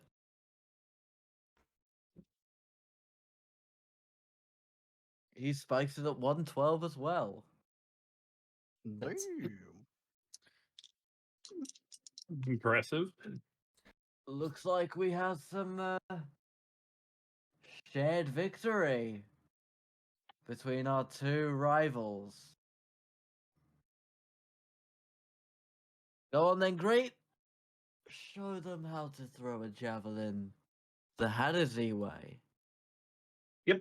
And Rocket will kind of lean back against the stands that he was on before, looking very, very closely at your technique. I'm using guidance again. All right, and the whole field goes silent. I'm gonna walk over to Locket. Okay. Roll athletics. Yep.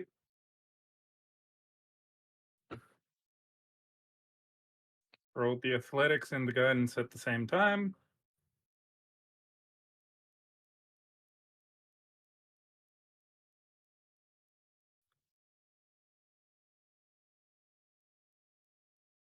Oh my fucking god.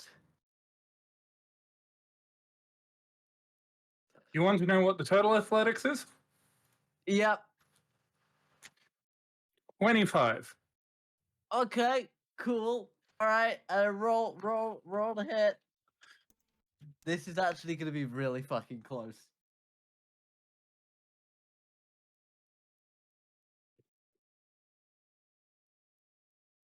$22.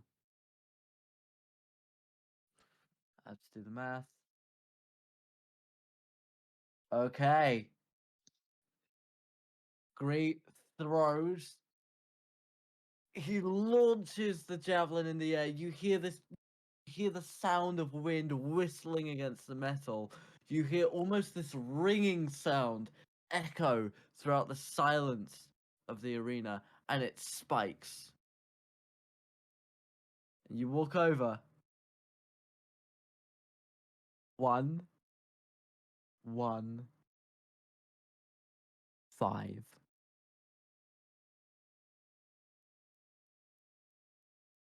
Locket goes over, puts out his hand to shake yours.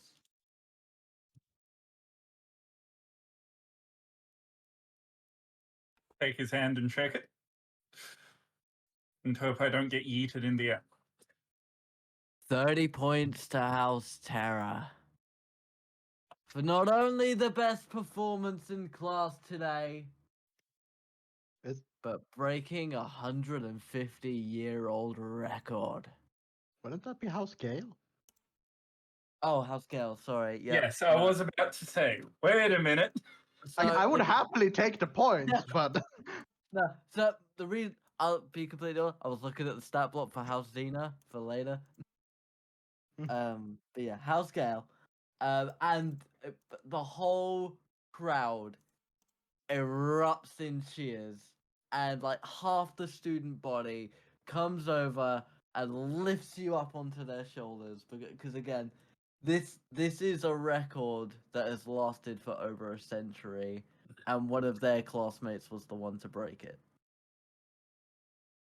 And they also applaud Gobsmack and the Orc as well. They lift up Gobsmack. They don't dare try to lift up the Orc or the Centaur. That ain't happening anytime soon. I was about to say. I'm just standing by the side, just clapping, like politely clapping. The golf clap. Yeah. And they all start sort of cheering. And Locket kind of goes over, right. Put the boys down. Great. No homework for a week for you. The rest of you, your assignment due in 2 days. I want you to draw an accurate schematic of a javelin and label the different features of different javelins made from different races. I expect at least 3 different types of javelin, each labeled accurately. And if you want extra house points, the origins of the unique designs. That is due in 2 days. Anyone who doesn't hand in their work, well, it'll be the dungeons for you. Because we've had a world record break, you could all leave for lunch 10 minutes early. Apart from you, Sverkr. I need to have a word with you. Right. Everyone else, you are dismissed.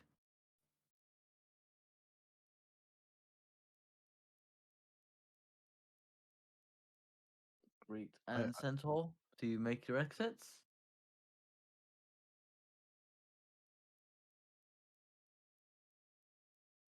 Yeah, I'll leave.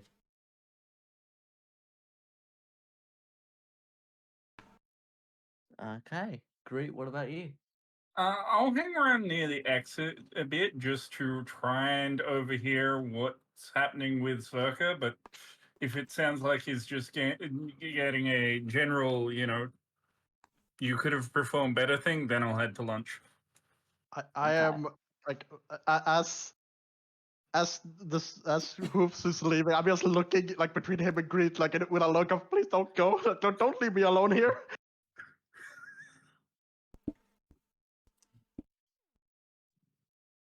But then I turn to the professor and try to be as stout and stoic as I can.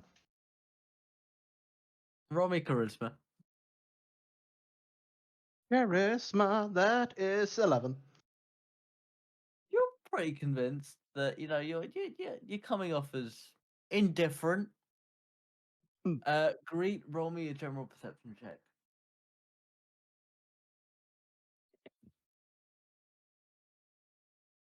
That's a 3 on the dice.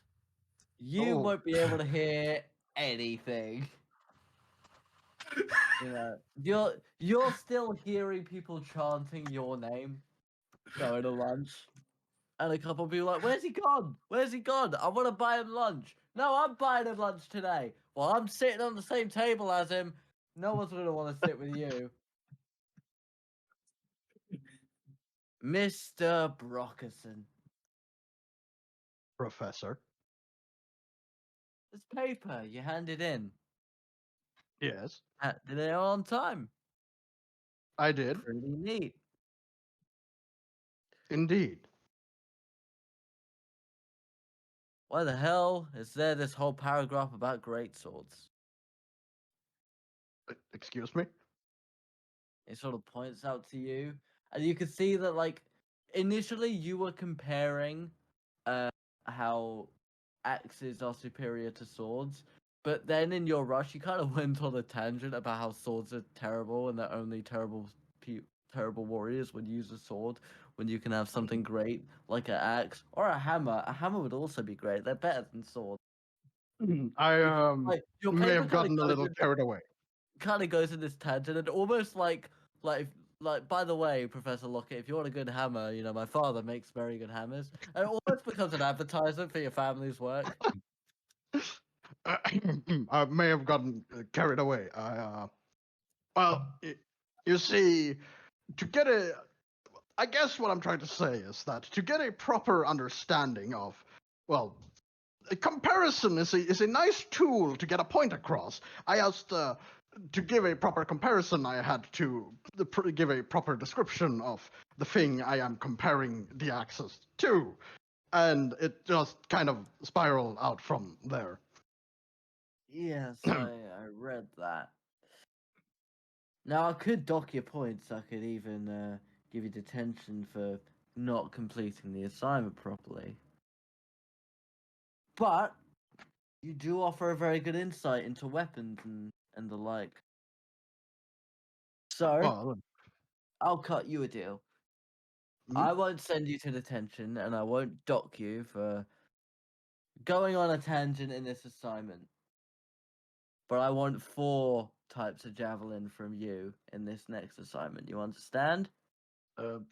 Perfectly, yes. Manage that, and I'm sure this paper will be forgotten about in the next report.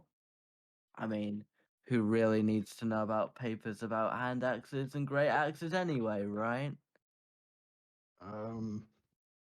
Someone with taste. Who needs to know about this paper? Am I right? Yes, of course. I mean, who would want to read a paper written by little old me? Exactly. Right. Was there anything else, the professor? Nothing more, Brockerson. Nothing more. Right.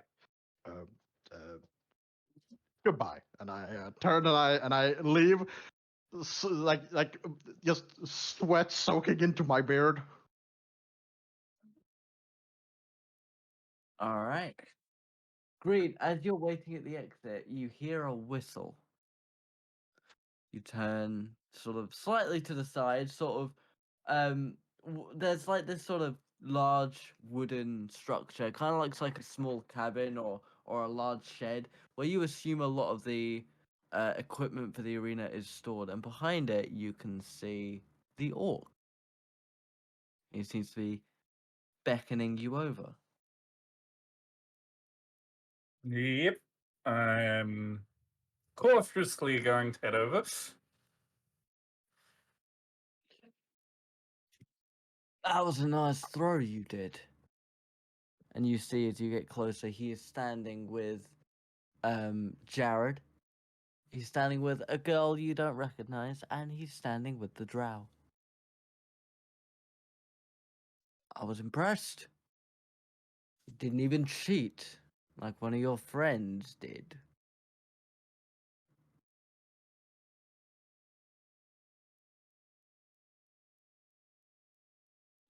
My people are a quick study on things, so I didn't see much need for it. Just needed the practice. We had plenty of time to learn how to throw properly. I'm glad we share the sentiment. I respect you. I really, really do. You've got honor and integrity, which is more than could be said for some of the students in this school, especially those older students who have been here for so long that they're going grey. They think they're better than everyone, and yet they haven't graduated. Well, look, we like you. We like the spirit that you've got. So how about, once sun goes down, you come back here. We're holding a little bit of a party for everyone with a decent name. And you, we want you on the VIP list.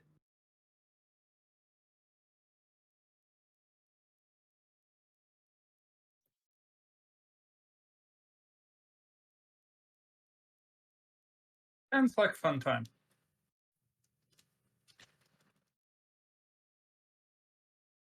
We hope it will be.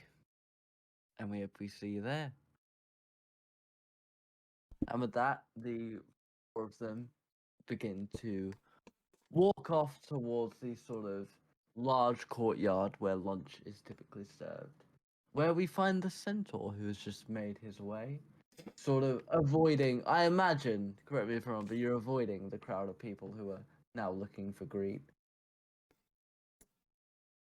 I'm not avoiding, but definitely ignoring. Okay. Alright. So, the question is, do you take the free slice of pie for lunch, or will you pay a silver coin for a dome? I'll pay a silver's worth of copper. Alright, you sort of go over and they count the coins. That'll do. That'll do, dearie. This is your dome. Enjoy your lunch. And if you need anything more, just come and tell me. I'll be sure to do that. Alright. Now, where would you like to go and eat, Mr. Centaur?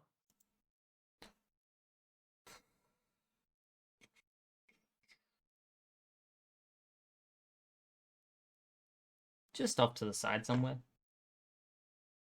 Okay. Roll me perception with advantage. With advantage. Okay. With advantage. Okay. 24. So you hear as you're sort of eating on the side, you're able to pick up a few conversations. You hear that there are rumors that somebody has started a forge, an illegal forge somewhere on the school grounds, and people are trying to find out where it is. You Now, what idiot hear would possibly want to do that? you hear rumors that Professor Stella has been missing for a few days. And you hear rumors of a party at the arena after sundown once the school has closed its gates.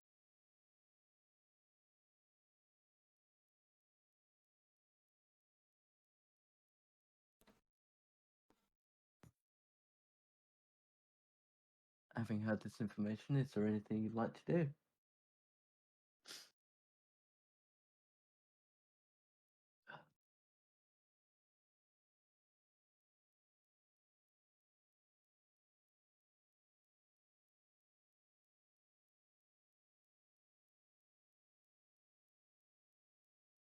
I'm gonna do two things. Alrighty. The first thing I'm gonna do is write on a piece of paper about the party and sort of fold that up, and then I'm gonna go find Professor Drayle. Alright.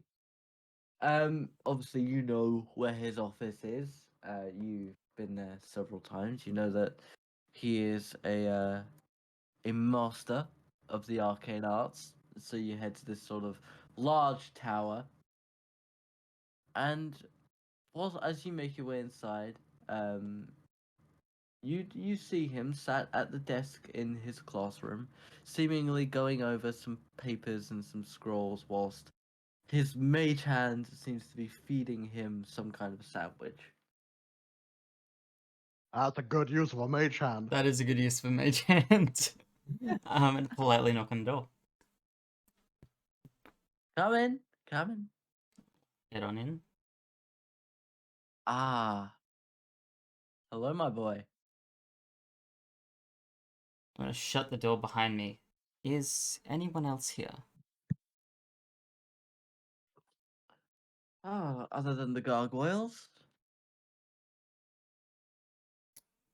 Right. I've heard a rumor that, sorry, Professor Stella, was it? Yep. That Professor Stella may be missing.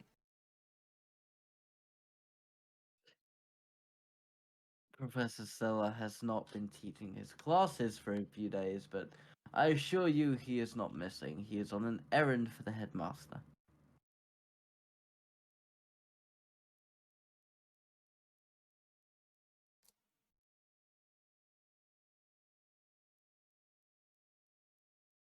Why are you so concerned about the quote unquote disappearance of a professor? Surely you have more important things to be dealing with. Yes, but I think as anyone who aspires to be good in this particular school would want, a person in need is somebody that should be seen as something of importance. A very honorable outlook, my boy.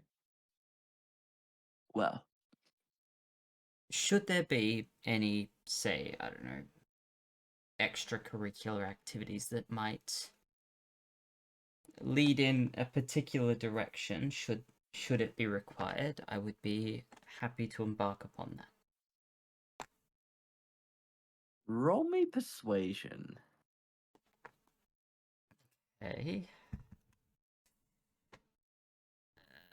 That'll be a 15. Kind of look at you, dispel his mage hand, and the sandwich will just kind of plop onto the plate underneath. Fold up the parchment that he's reading and begin swirling the quill in an ink pot to the side of his desk as a small blue candle gently flickers the golden yellow flame, lighting his face gently.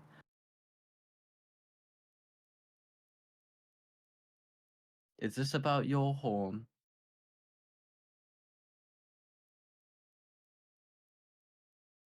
While I am curious about the horn, it's primarily just to ensure that Professor Stella is in fact okay.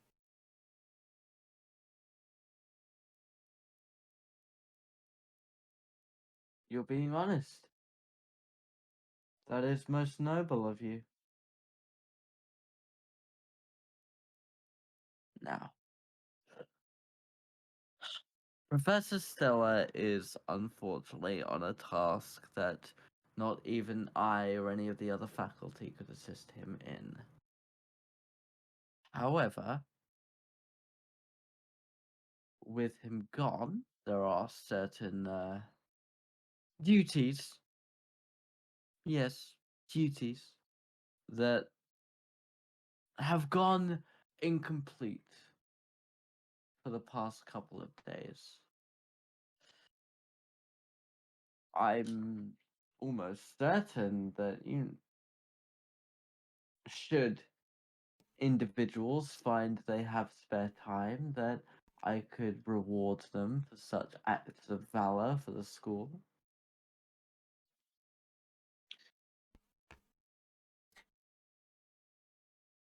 Would you mind writing me a list?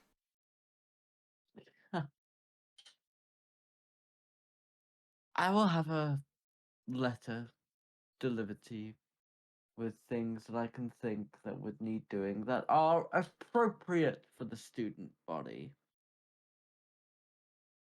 And don't be using this as a way of getting out of your detentions. I know you've had more than one this year already. More than the one I gave you, for certain. I have. But at this current moment, my detentions are all paid up, and I'm doing my best not to get into too much trouble. But after the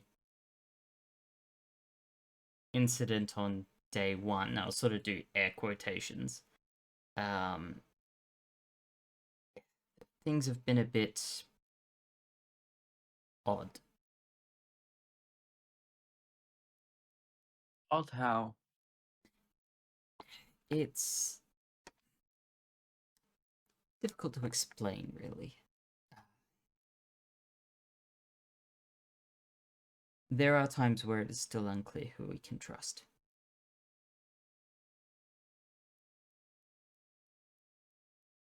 Especially after what I heard about that gargoyle in the library. You seriously believe that there is a conspiracy here in Myrmidon, don't you?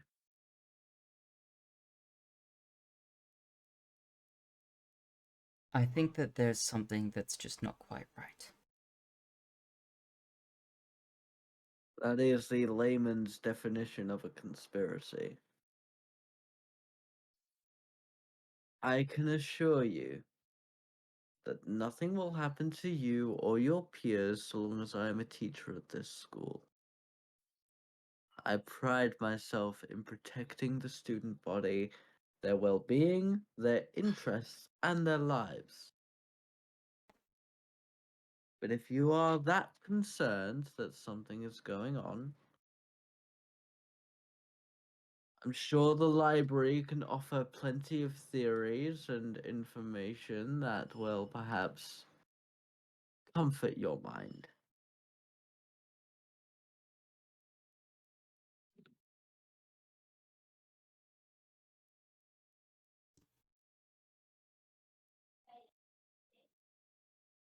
Very well. And I will...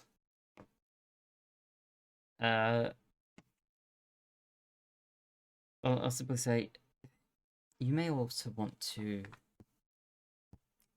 subtly inform somebody about this. And I'll place a little note on his desk and sort of bow and take my leave.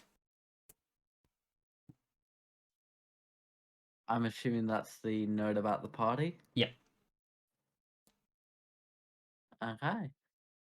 You will not see him take the note before you leave and as you make your way down back to the courtyard. The next one to arrive for lunch is Greet. So I must ask, pie or dome? Well, firstly, pie, but well, secondly, pie, but firstly, I won't actually be going through the main entrance to the kitchens. Oh, As much as, he slightly enjoys his newfound popularity, he also finds it unnerving. So he's going to go around to the back of the kitchens and see if he can get a slice of pie from there, and then quietly, find a corner out in the yard. Roll me stealth. Oh.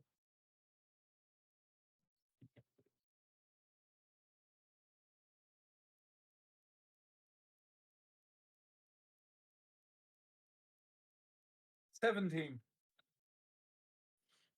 You're able to, through a very familiar crack in the window, able to slip through into the back of the kitchens where multiple aromas invade you and sort of almost overwhelm you with, freshly seasoned meats. You've got salads that have been freshly chopped, dozens and dozens and dozens of pies laying there fresh and steaming with even more on the way. And I assume you want to try and nab yourself a slice of pie. Basically, I'm not going to be greedy. I'm not going to go for an entire pie this time. I'm just going to go for what would have been my assigned portion if I had gone through the front. Alright, roll me sleight of hand.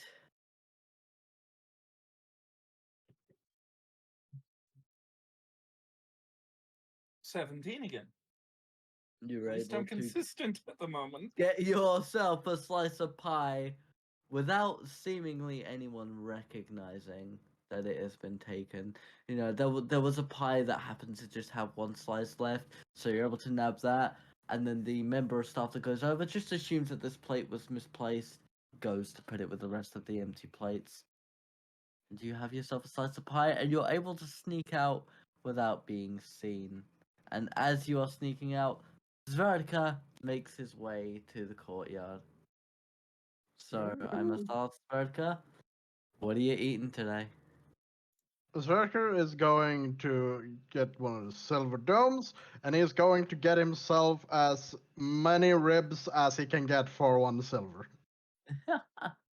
All right, you pay your silver coin, and the lady at the front sort of very, very graciously gives you a dome.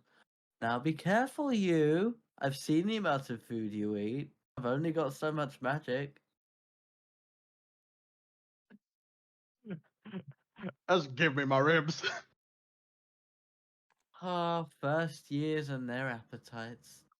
Whatever are we going to do with you all? Feed us, hopefully. Well, that is what they pay me for, isn't it, darling? Hmm. Well, you have your food. Be on your way, my dear. I will nod and take my ribs and walk over to wherever I can find a place to sit. Roll me investigation. Alright. Let's see, investigation. That is 20. You see Greet seemingly sneaking out the back of the kitchens. Given the fact that I'm pretty sure there's still at least a handful of people act like almost at the cusp of fighting, straight up fist fighting each other just so they can buy him food, I think I understand. Yep. Which I does beg the question. Greet, where are you going to plant yourself? I'm going to find a nice, comfortable tree and sit in its branches.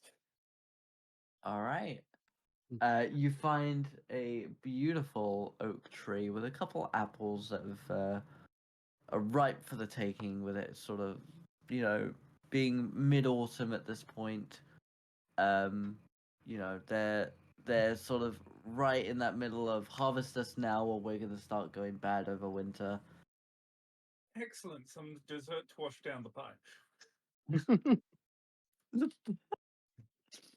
uh, and Sverkr, you do see Greek kind of sneak his way up into a tree. Alright. I would like to look around and see if I can find Gobsmacked anywhere. Roll me perception.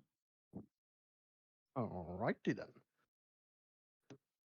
That is dirty 20. You could see him sat at a table. He seems to be sat with a couple. He seems to be sat with the old goblin who's been here for you don't know how long. Just a couple, students that don't really stand out, and a turtle. Okay. I'm going to make my way over there. Like, is there any spot left on that table? Yeah, there's definitely a couple spaces. It's Okay. it's a busy table, but not completely filled up. Okay, I'm going to make my way there and pick whichever seat gives me the best, so to say, vantage point to have a conversation with our dear gobsmacked. Oh, hi there, mate. You're Sverkr, Rocker. Sverkr Brucus. Okay, got all right. I'm gonna call you Kerr. If I may call you Gob. I've got a good one. I will sit down, with my mountain of ribs. I'm going to sit there in like the silence for about a minute, just eating some of my ribs, trying Why- to gather my thoughts. By the love of all Hephaestus, how much bloody food do you need? It's food. Fair enough. Fair enough. Right. Well, how can we help you? You I saw you tinkering with stuff on the field. Um, you don't happen to know how to work with glass, do you? Glass. With the right, Lenses. mm? With the right equipment and the right materials, I could certainly brew something up. I once made these goggles, which helped a couple of my human friends be able to see in the dark. Could you make something like that, but with the sunlight rather than darkness? Hmm. Oh right, you're a Duragar, aren't you? You like the deep gnomes. You don't like the sun. Ha. I I am not the could biggest fan of our flaming, hateful light in the sky, no. Locket ain't that bad. And they all sort of start laughing a little bit. Sverkr is going to like gather all the willpower he has not to like laugh or smirk or anything. Like, no, I'm here on business. I need to be serious. Can't afford to laugh. Roll me deception to see if you can hide it. It is 9. Oh, come on, Ver. Lighten up, will you?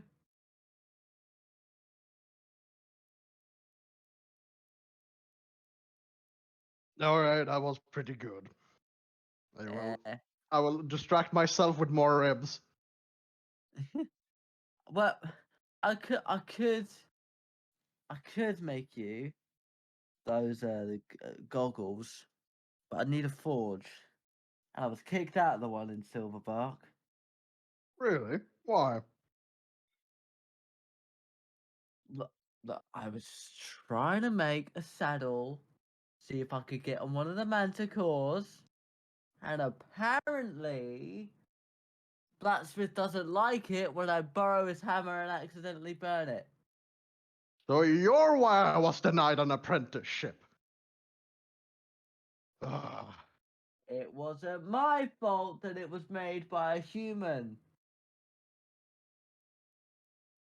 I'm kind of grumbling to myself a bit. All right. What do you need? Like what equipment? What would you need? So, either uh, enough sand to burn into glass, or if we could find, thick enough glass out there that we could just cut out of something and put on something else, that could work. I've got plenty of leather, so I could sort of make the straps. I would also need. We need. This might be difficult. We Oh. need a vial of sunlight.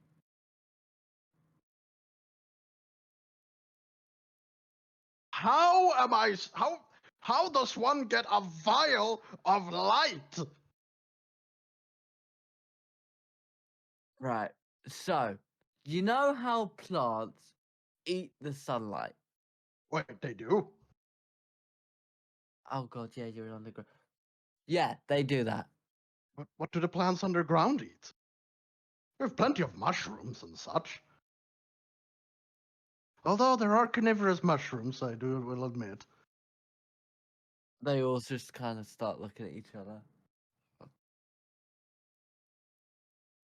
Okay. Anyway, what we do is we take the petals of plants and flowers and we basically draw the sunlight out of it using magic. It's this very old technique that the gnomes used to use. We used to turn the sunlight into these bottles that you could throw at something and it would cause this massive flash of radiant damage. But we could also use that fluid to enchant the goggles to protect from the sun. The sun can't get to your eyes because there's already sun in the glass. Oh. Kind of like blinding you so much that you then reverse the effects. Wait, so wearing these goggles won't blind me, will it? No. Like, you do so much of a bad thing that it doubles back on itself and becomes a good thing. Simple gnomish logic. You've got too much fire, you create so much fire that you summon an ice dragon to put it out. I'm looking around at everyone else at the table to try and figure out whether this is another one of their jokes. Everybody looks silly. The torso kind of sits there. No. Oh, interesting. Right. Okay, so how many plants do we need to find? You can either do one big one or 20 little ones or Well, there are half a trees in plant the from. forest. Hmm. The thing is, they need to be a specific plant because they need, everything's magical and all that, but. Alright, where can I find this plant? You're You looking think for there a are any- plant called the Sundrop Trap. Undrop trap. Alright. Yeah, it's rare. It's rare, but it's great, and it kind of it. Bluebells. I'm just looking at him with just this look of what do you think? Right. Find someone. Find a friend who knows what a bluebell is. Mm. And then tell them you're looking for a bluebell, but it's yellow. Yellow bluebell, okay. Yeah, exactly. Right. Anything else I should keep my eyes open for? Well, obviously we still need the glass. So either a Yeah. load of sand or two. Oh, you know what? I think Professor Drayle has some vials in his classroom. Probably wouldn't let us take it, but if you could find someone to steal them, that'd be great. Or you could steal some sand from the arena if you summoned like a desert arena to fight in. Right.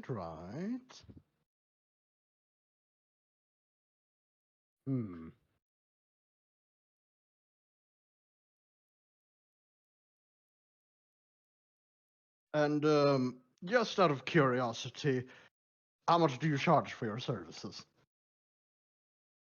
Do my homework for a week. I am like looking around, like kind of mortified, like, oh shit, I gotta think of something else. Can I just pay you instead? What am I going to use the money for? I'm already running a business. I wanna take your money when I don't need it. Mm, I. Mm, mm. All right. What homework specifically? Oh, just general studies. I hate that class. I should be yeah, I should. I can't vouch for the quality, but Just as long as I don't fail the class, it'll be fine. yes, right. You want some ribs? Uh, um, I'm good. I've got, and he sort of holds up like his plate is full of different sandwiches and biscuits and such. Ah, all right then. I will. But I will sit there and thank you. finish up my ribs. Alrighty. And as you are eating, the centaur has made it back to the courtyard. You can see Sverkr sort of sitting, talking to Gobsmack, a turtle, and a couple of other humans. You have no idea where Greta's gone.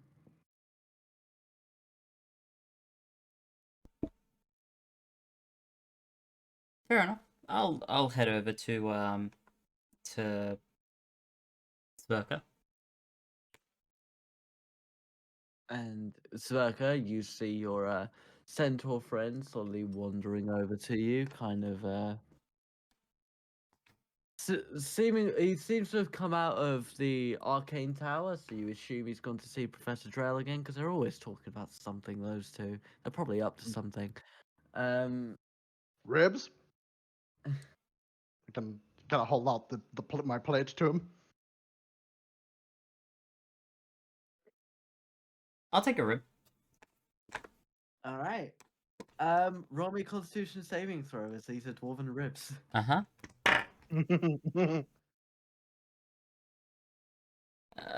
Con save for 14. All right. So you're able to sort of stomach, but they don't taste charred. They taste burnt. It tastes like you're eating charcoal with barbecue sauce on it. And then as it sort of goes down your throat, there's the not spice, irritation. Like that's not spice. That's pain. That is pain. What you're feeling is pain. But you're able to kind of your eyes are watering a little bit, but you're not, you're not having a visceral reaction. Okay. Kind of wish I had some volcanic sauce with me, but what can you do?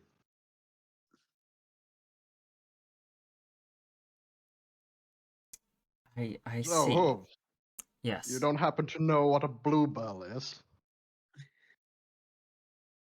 Would I know? Yeah, you've seen bluebells before. They're a pretty common flower. Okay. Yes, I. All right. Have you seen one that what was it? Yellow?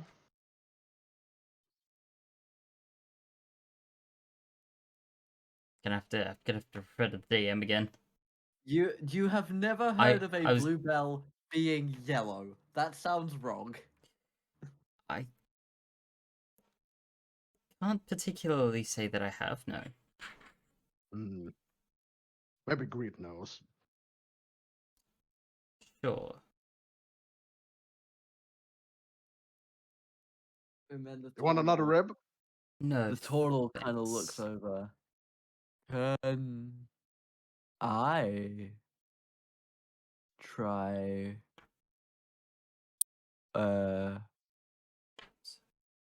rib? I push my plate towards him. And surprisingly, well, he speaks very slow, but like in a flash, he reaches out his hand and downs the whole rib, bone and all, and then eats it. Taste mild.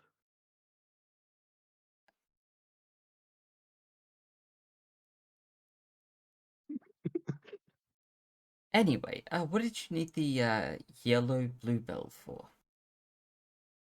I would say like I'm laughing. Like Sverkr is like also like kind of starts chuckling and he just bursts out laughing. Like this is borderline manic laughter. Uh, and the two humans and the gnome as well are just like, oh god, here he goes again. He's gonna be laughing. He's gonna be laughing like that for half an hour. You know that, right? Sverker just kind of wipes a tear away from his eye, looks back at Hooves. Oh, just a project.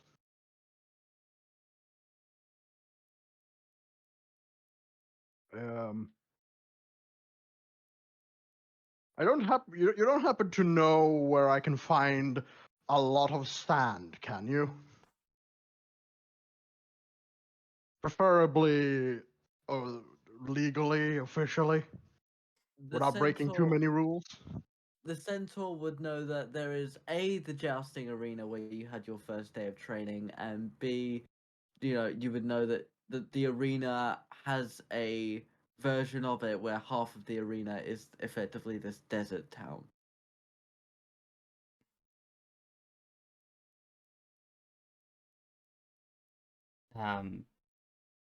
Yes, I am aware where there is some sand around here.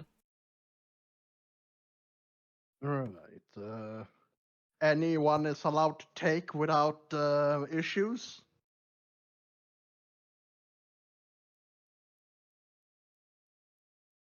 Uh,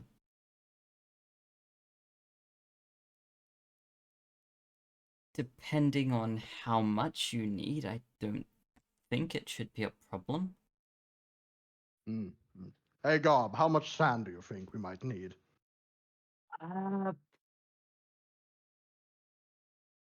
Well, it depends. Do you want to have a little bit extra so in case I mess up that we have a bit more? It's probably a good idea. Then probably about a small bag of sugar's worth. We also need to get a bag of sugar. Mm. Oh, let's go to the kitchen and steal a bag of sugar. Uh, are you sure? I just kind of, just Hang on. grab hold of like Hold. the side of my chainmail shirt and just kind of, jingle it a bit. How about just wait here? I'm gonna walk up to the woman at the kitchen. You're right, dearie. Do you want another dome? No, thank you. But I'm wondering, do you have a bag of sugar that I could purchase? I wouldn't be willing to sell you one, but we get all of our supplies from Silverback, so they might have a bag you can buy. Silverback's that little village. Yep. Yep. At this point, I imagine you've been down there a few times. Yep. Not since they denied me my apprenticeship. Now that you think about it, Malachi, your character's like, wait, why didn't Gobspat think of that first? And you feel like he always, at this point, you're kind of thinking, right, he's always coming up with the weirdest solution to every problem. Yep.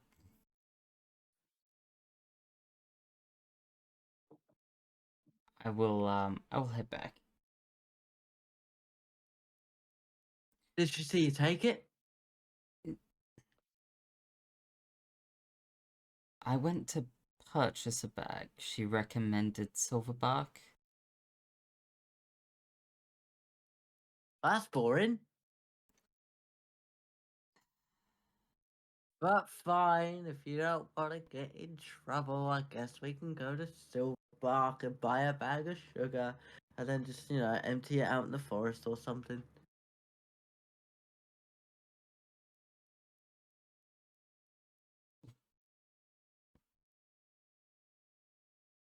Wait, Oh. why are we emptying it out in the forest? Because what? We don't need the sugar. We just need the bag. Oh, so why wouldn't you just...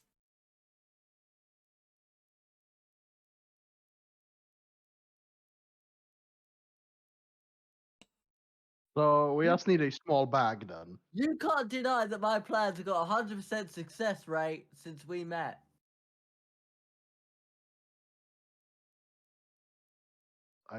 I believe this is our first conversation. Well, yeah, but you saw me build these gauntlets, and he'll show off his enchanted gloves that he has made. Hmm. You might not like the way a gnome thinks, but you like the outcome of a gnome's plan.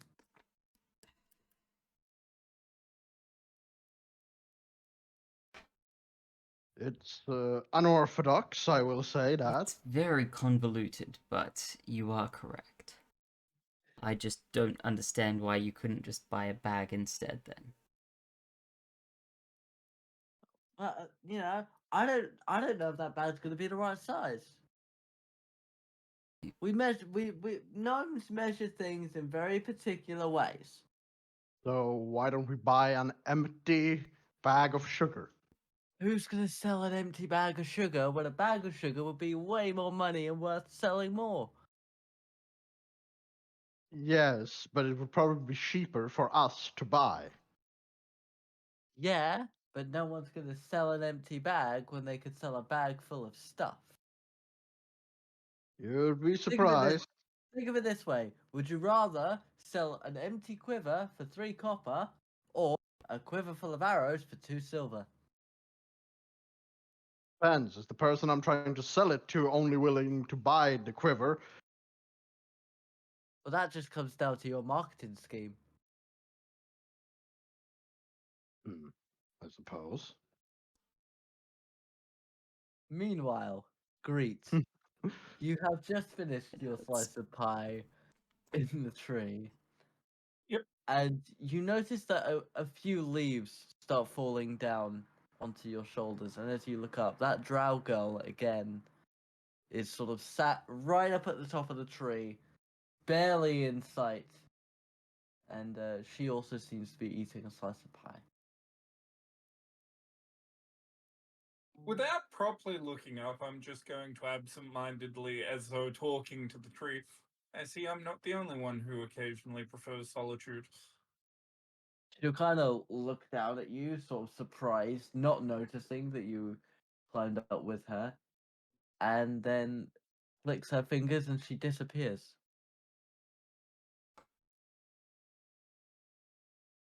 Cute. And then I'm just going to grab an apple from the tree and munch on the apple. Somewhere above you, you hear a very similar crunch.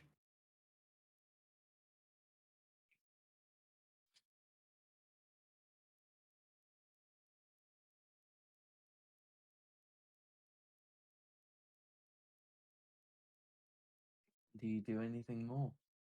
No, I'm just going to sit and enjoy my lunch break in the tree. All right. Apparently with company, but they don't seem to be fawning over me, so Yeah, that they are like one of the few people, and even when you were having your conversation behind the cabin earlier, they were the one person who wasn't gawking at you. They were studying you quite intently, but not in the sort of, oh my god, it's the Greet Windsun, the guy who broke the school record. More sort of looking over every little detail about you. But with that being said, you will hear chiming throughout the school, and you will see as all the students slowly begin filing themselves to their personal studies for the afternoon. Is there anything the three of you would like to do before you head off to your personal classes?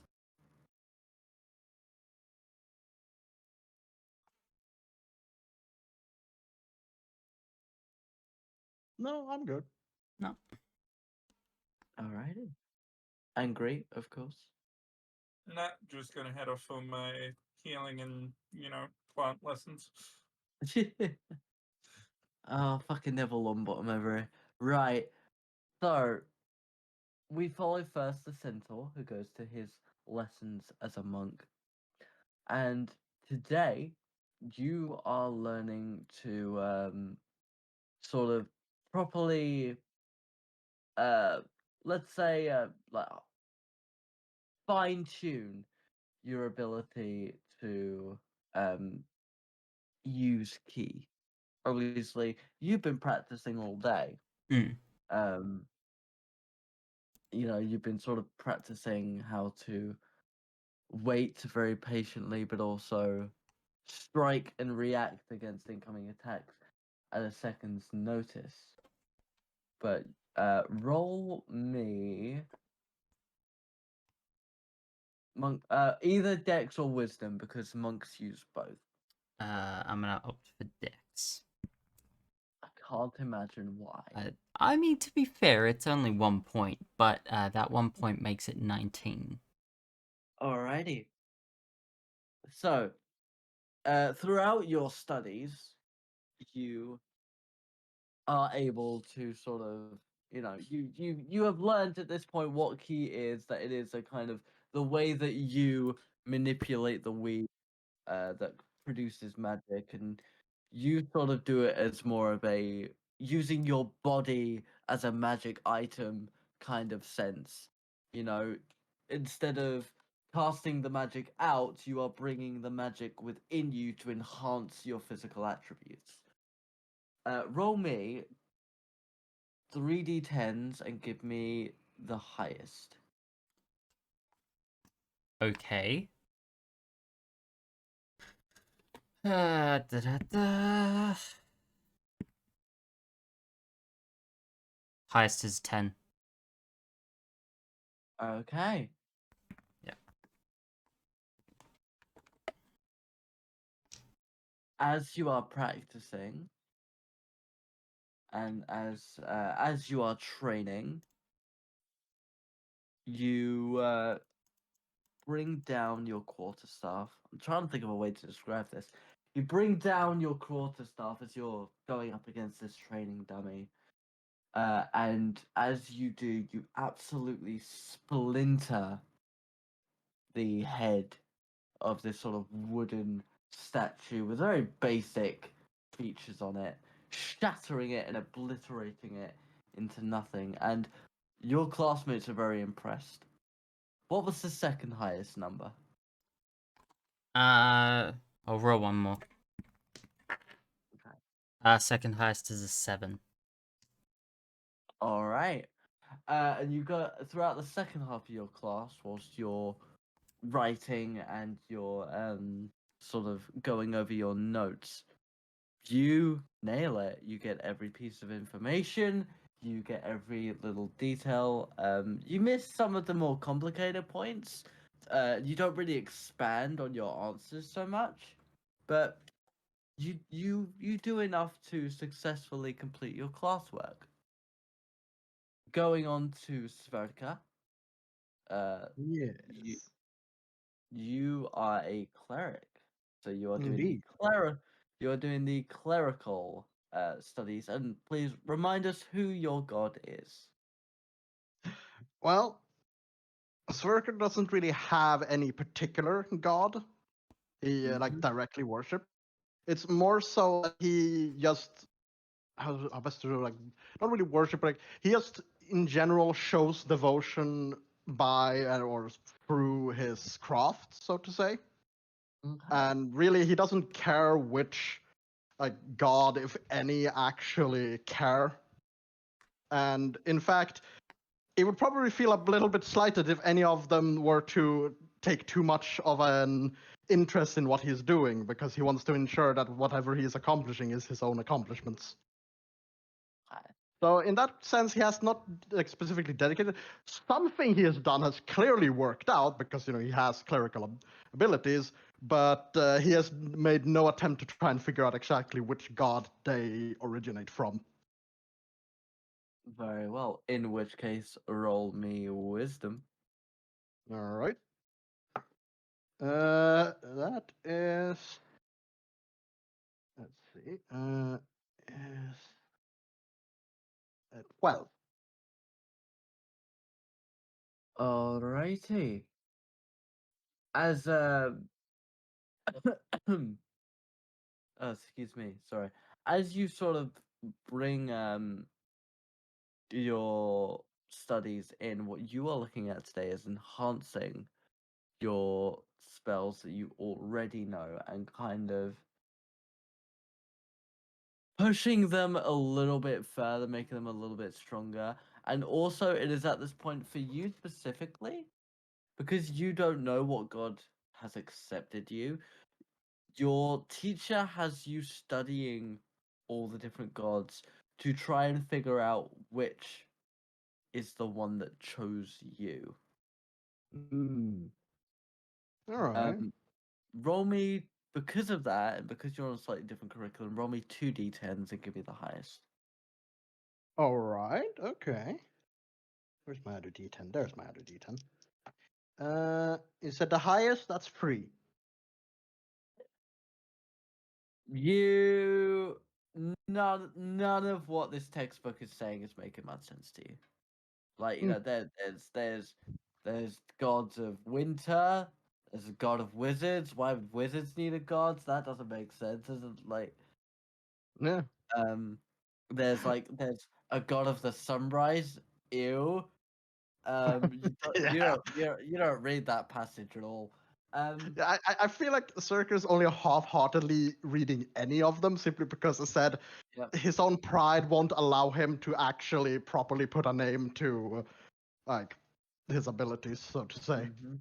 Absolutely. So, yeah, you don't really pick up on much, and you know it's a fairly poorly performing class on your end this time. And Yeah. finally, we go to Greet, who is also a wisdom-based class. Hello. Would you look at that? Wisdom all Greet, around. obviously, what you have been learning is about the different druidic circles. And you know, your lessons very early on were very important. And obviously, you picked the Circle of the Stars. You, again, for what must be the third or fourth time this week, have a substitute teacher because Professor Stella is not here. So roll me a wisdom check.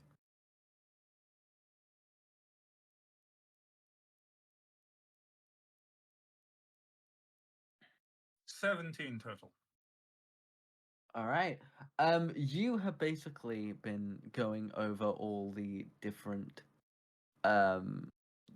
constellations and how you can take some of those constellations and transform them into your wild shape instead of being that of an animal, or sort of, you know, summoning things. You use the stars to empower you.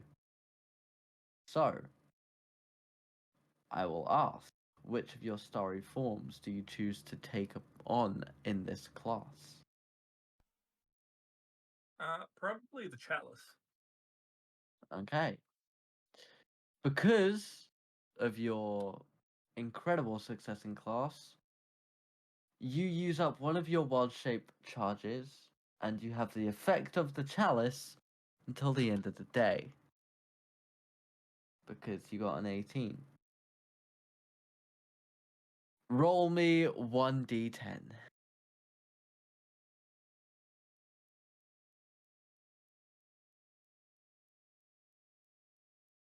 7. Okay. As you're, you know, everybody in your class, there's probably about 4, maybe, you know, sometimes there's 5 of you, but the 5th student kind of showed up for one day at the beginning of the year, and then, you know, there should be 5 of you, but they haven't showed up, really. You can't tell whether it's laziness or confusion, or maybe they changed their course after the first day.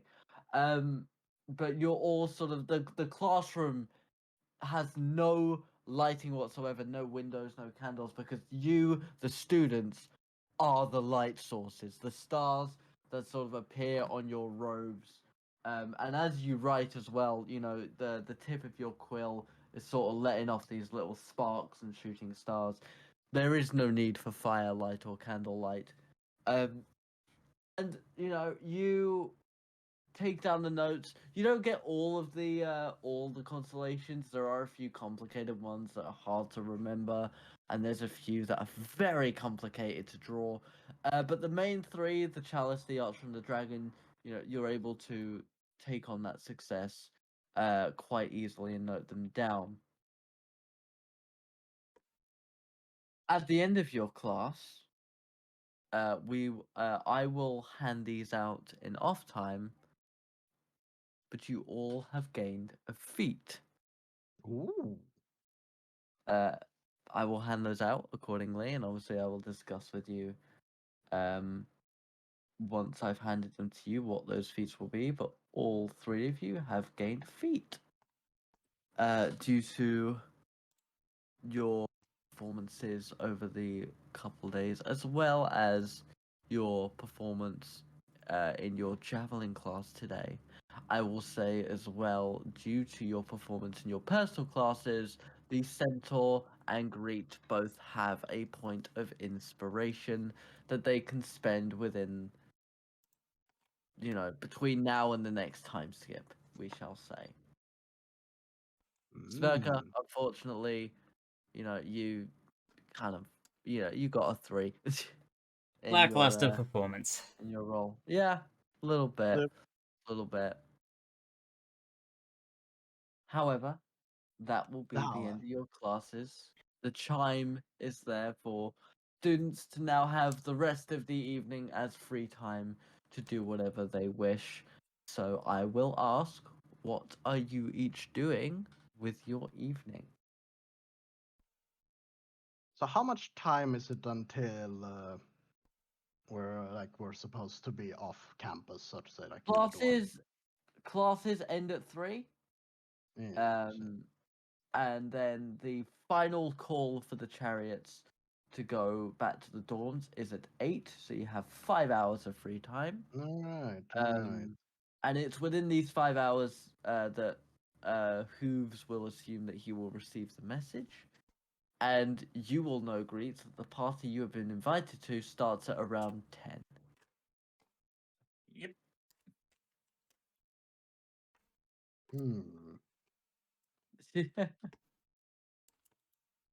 Well, I first, don't know if you saw that, Zephyr, but that's my guess. I did not see it. Good. so Right, okay. I I, saw Editing, it, but I'll say editing, nothing. editing, Zephyr, can you send me a screenshot? It's okay. Okay, cool. Thanks. It'll, Thanks, it'll buddy. be it'll be it'll be too late by that time because I'll already know. Nah. I mean, I could just install another time loop. You could, which would be rude, Indeed. But effective. but effective. Yeah. So I'm Oh, I had Hello. Mahes first. okay. I was going to say Seb can go first, but I was going to say, as Greet, I'm probably actually going to make my way down to the town Okie dokie. and just do a bit of investigation, see, what new wares have come in for the various stores, etc., etc. All right. We will. In that case, we will get to you towards the end. Sverkr, go ahead. My only question, very quickly, is: would you have told us that you're heading that way? Probably not, because this would have probably been a spur of the moment decision of, okay, where can I go where I'm probably not going to get bugged by other students at the moment. Fair enough. Yep, Zerker is going to look for Greet. Roll me investigation with disadvantage because sun.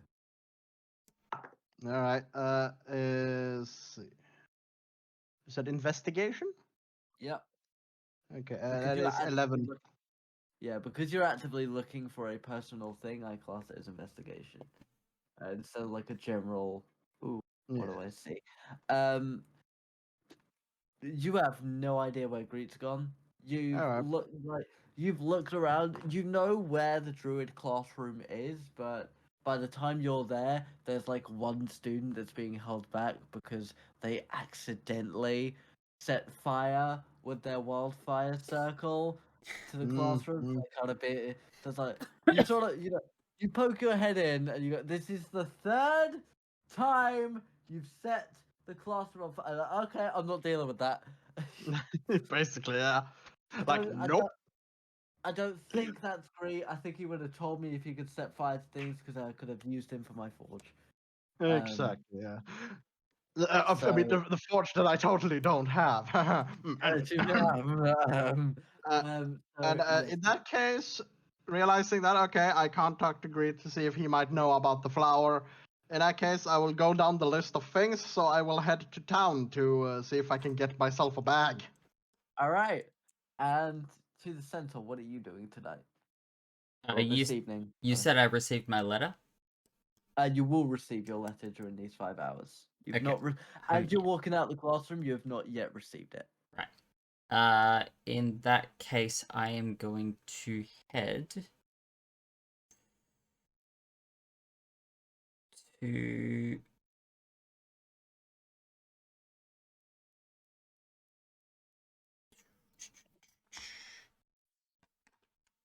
town library. Hang on. Alright, I'm heading to town. All right. Spoken, something will happen. Sverkr, you Uh, climb into the carriage to take you to the town. There's like 3 of the carriages led by unicorns, and as you sit down, oh, there you are, great. I just, I go in, like, I'm Sverker's so used to just ignoring all the other students. So he just, he goes in, he sits down, he, like, for like a whole ass minute, he's just sitting there, thinking to himself, and then he notices Greet. And it's a thing where he just like does a double take. Angry the whole time. You know that Sverkr is like, is he gonna say something?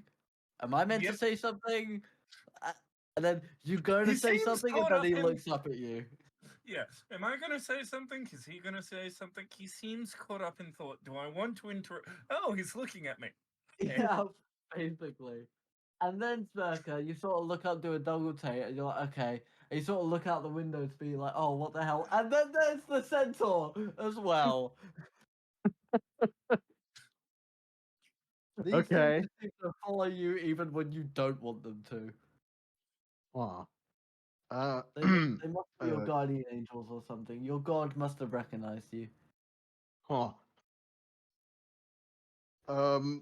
Greet, Yes.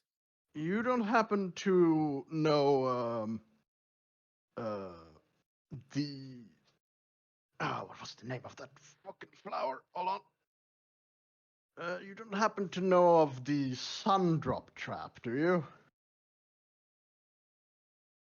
Great. Yep. You would know that the Sundrop Trap is a folk name for yellow musk.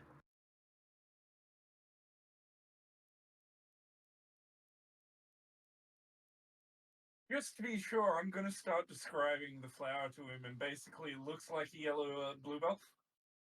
Yeah. That's No, what no, I'm I'm asking told. this to the GM. Ah, Yes, yeah. So you're after something that looks like a bluebell, right? Only, uh, you know, yeah.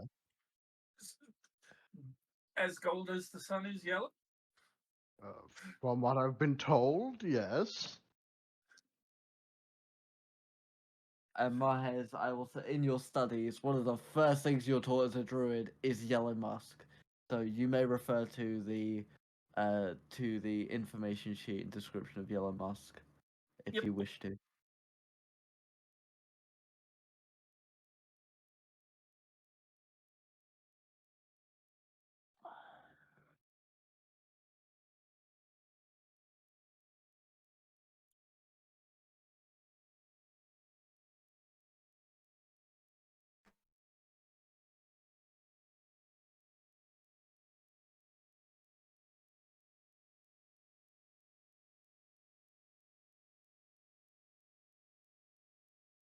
The anticipation is killing. Yep. No, I'm just reading up on stuff, including the fact Yeah. that there are also sentient plants that go by the same name. Oh, Oh yeah. oh no. Oh yeah. Oh yeah. Mm-hmm. That's what it's after, isn't it? The flower from those. Yeah. Yeah. The only difference being that yellow musk in this universe can make itself look like any flower, hence the bluebell. Yeah. Um, I think I know a few places where we could look for them. I think our best place to start, though, might be talking to our friend in the Feywild. Oh, They're not exactly a friendly plant. It's got another name. It's called, referred to in druid circles as yellow musk. It can be quite pervasive. huh. And how difficult would it be to get sunlight from it? You would know, Greets, that what he's referring to is the nectar that these flowers drop when they are slayed. Or slain, sorry. Uh,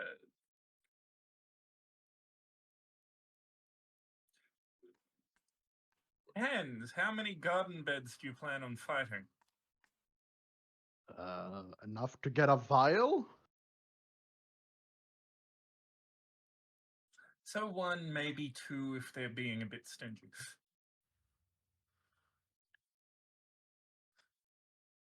Indeed. You do understand this is the kind of plant that you probably don't want to go up against alone. Well, I know next to nothing about it. I And literally learned earlier today that plants apparently eat sunlight. not quite, and I'm going to spend the entire carriage ride giving him an education on yellow musks. Hmm. All right. I thought you were going to say photosynthesis, and I was entirely down for it. No, it's Including the fact that, while they can resemble bluebells, typically you will see them resembling some kind of orchid. Roses are also popular. Yes. Especially in around certain times of year, quote unquote. Yes, the reason they're called yellow musk is because they produce a smell that attracts everybody to them. Right. Sverkr, that must mean they're easy to find. Logic dictates. Follow the smell. They will then use vine-like tendrils to latch onto you and take you over as their host. Note to self: avoid smell.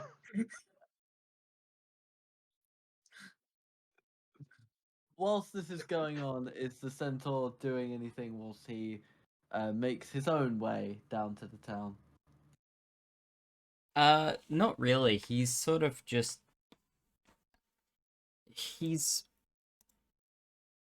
looking at his quarterstaff Mm-hmm. and sort of trying to figure out ways to either modify it or improve it to hit a little harder. Roll me insight. Insight. I like that. I like that roll less, but that'll be a 14. In your studies, you have heard of ways that monks can kind of spiritually connect to their weapons using ki, as ki is just a different form of magic. Mm-hmm. So you could try and train yourself in that way, or the other way is you could maybe have a chat with your friend in the Feywild, who I will make it clear you guys have not visited since the original meeting yet. Any visits you do have to the Feywild. You know, they will be part of sessions. I'm not gonna have you do stuff time skips Sverkr would not unless even we have specifically attempted. say otherwise. Yes, absolutely. Yes, So, your two options, which are both very possible at this stage for you, are either try and invoke your spirit into the weapon, or Mhm. see if there's any Feywild magic you could harness that would be able to improve it. And as you sort of go over those theories and make your way to the town, that is where we will end it for today. Oh my god. I didn't go down. And this is where the carriage Sorry, yeah. crashes. As I ride past the carriage, I'm just gonna shove a hoof in the window, Oh, kick oh shit, Sverkr in yeah, the 1 head. second. There's an ancient black dragon, Sverkr, maybe a dex save. Fuck Specifically it, I wanna see what I Sverkr. wanna get. Actually, The acid seems to magnetize towards dwarves. This Can- dragon is incredibly racist. I want to say I rolled just for shits and giggles and I got a 1. is this the first episode where Sverkr has not gone down? Or is it the This- I second? think Yes, it first is. or second, I can't remember. No, But it's it's the first. literally the first. Oh It's wow. I'm actually kind of disappointed. And now I wish I went in. I got into a fist fight with fucking Karen. that being said, this is the first session I'm pretty sure where you haven't rolled initiative. This is true. This is This true. is true. This is- The last time I went unconscious by just observing the the- horn. The theory can still Oh exist in yeah, the of sense course, of the horn. well, yeah, but you still rolled initiative at the beginning of that session. True. So any session that you roll initiative may be the session where Sverkr goes down. Sverkr, don't get detention, like ever. Yeah, no, especially not alone.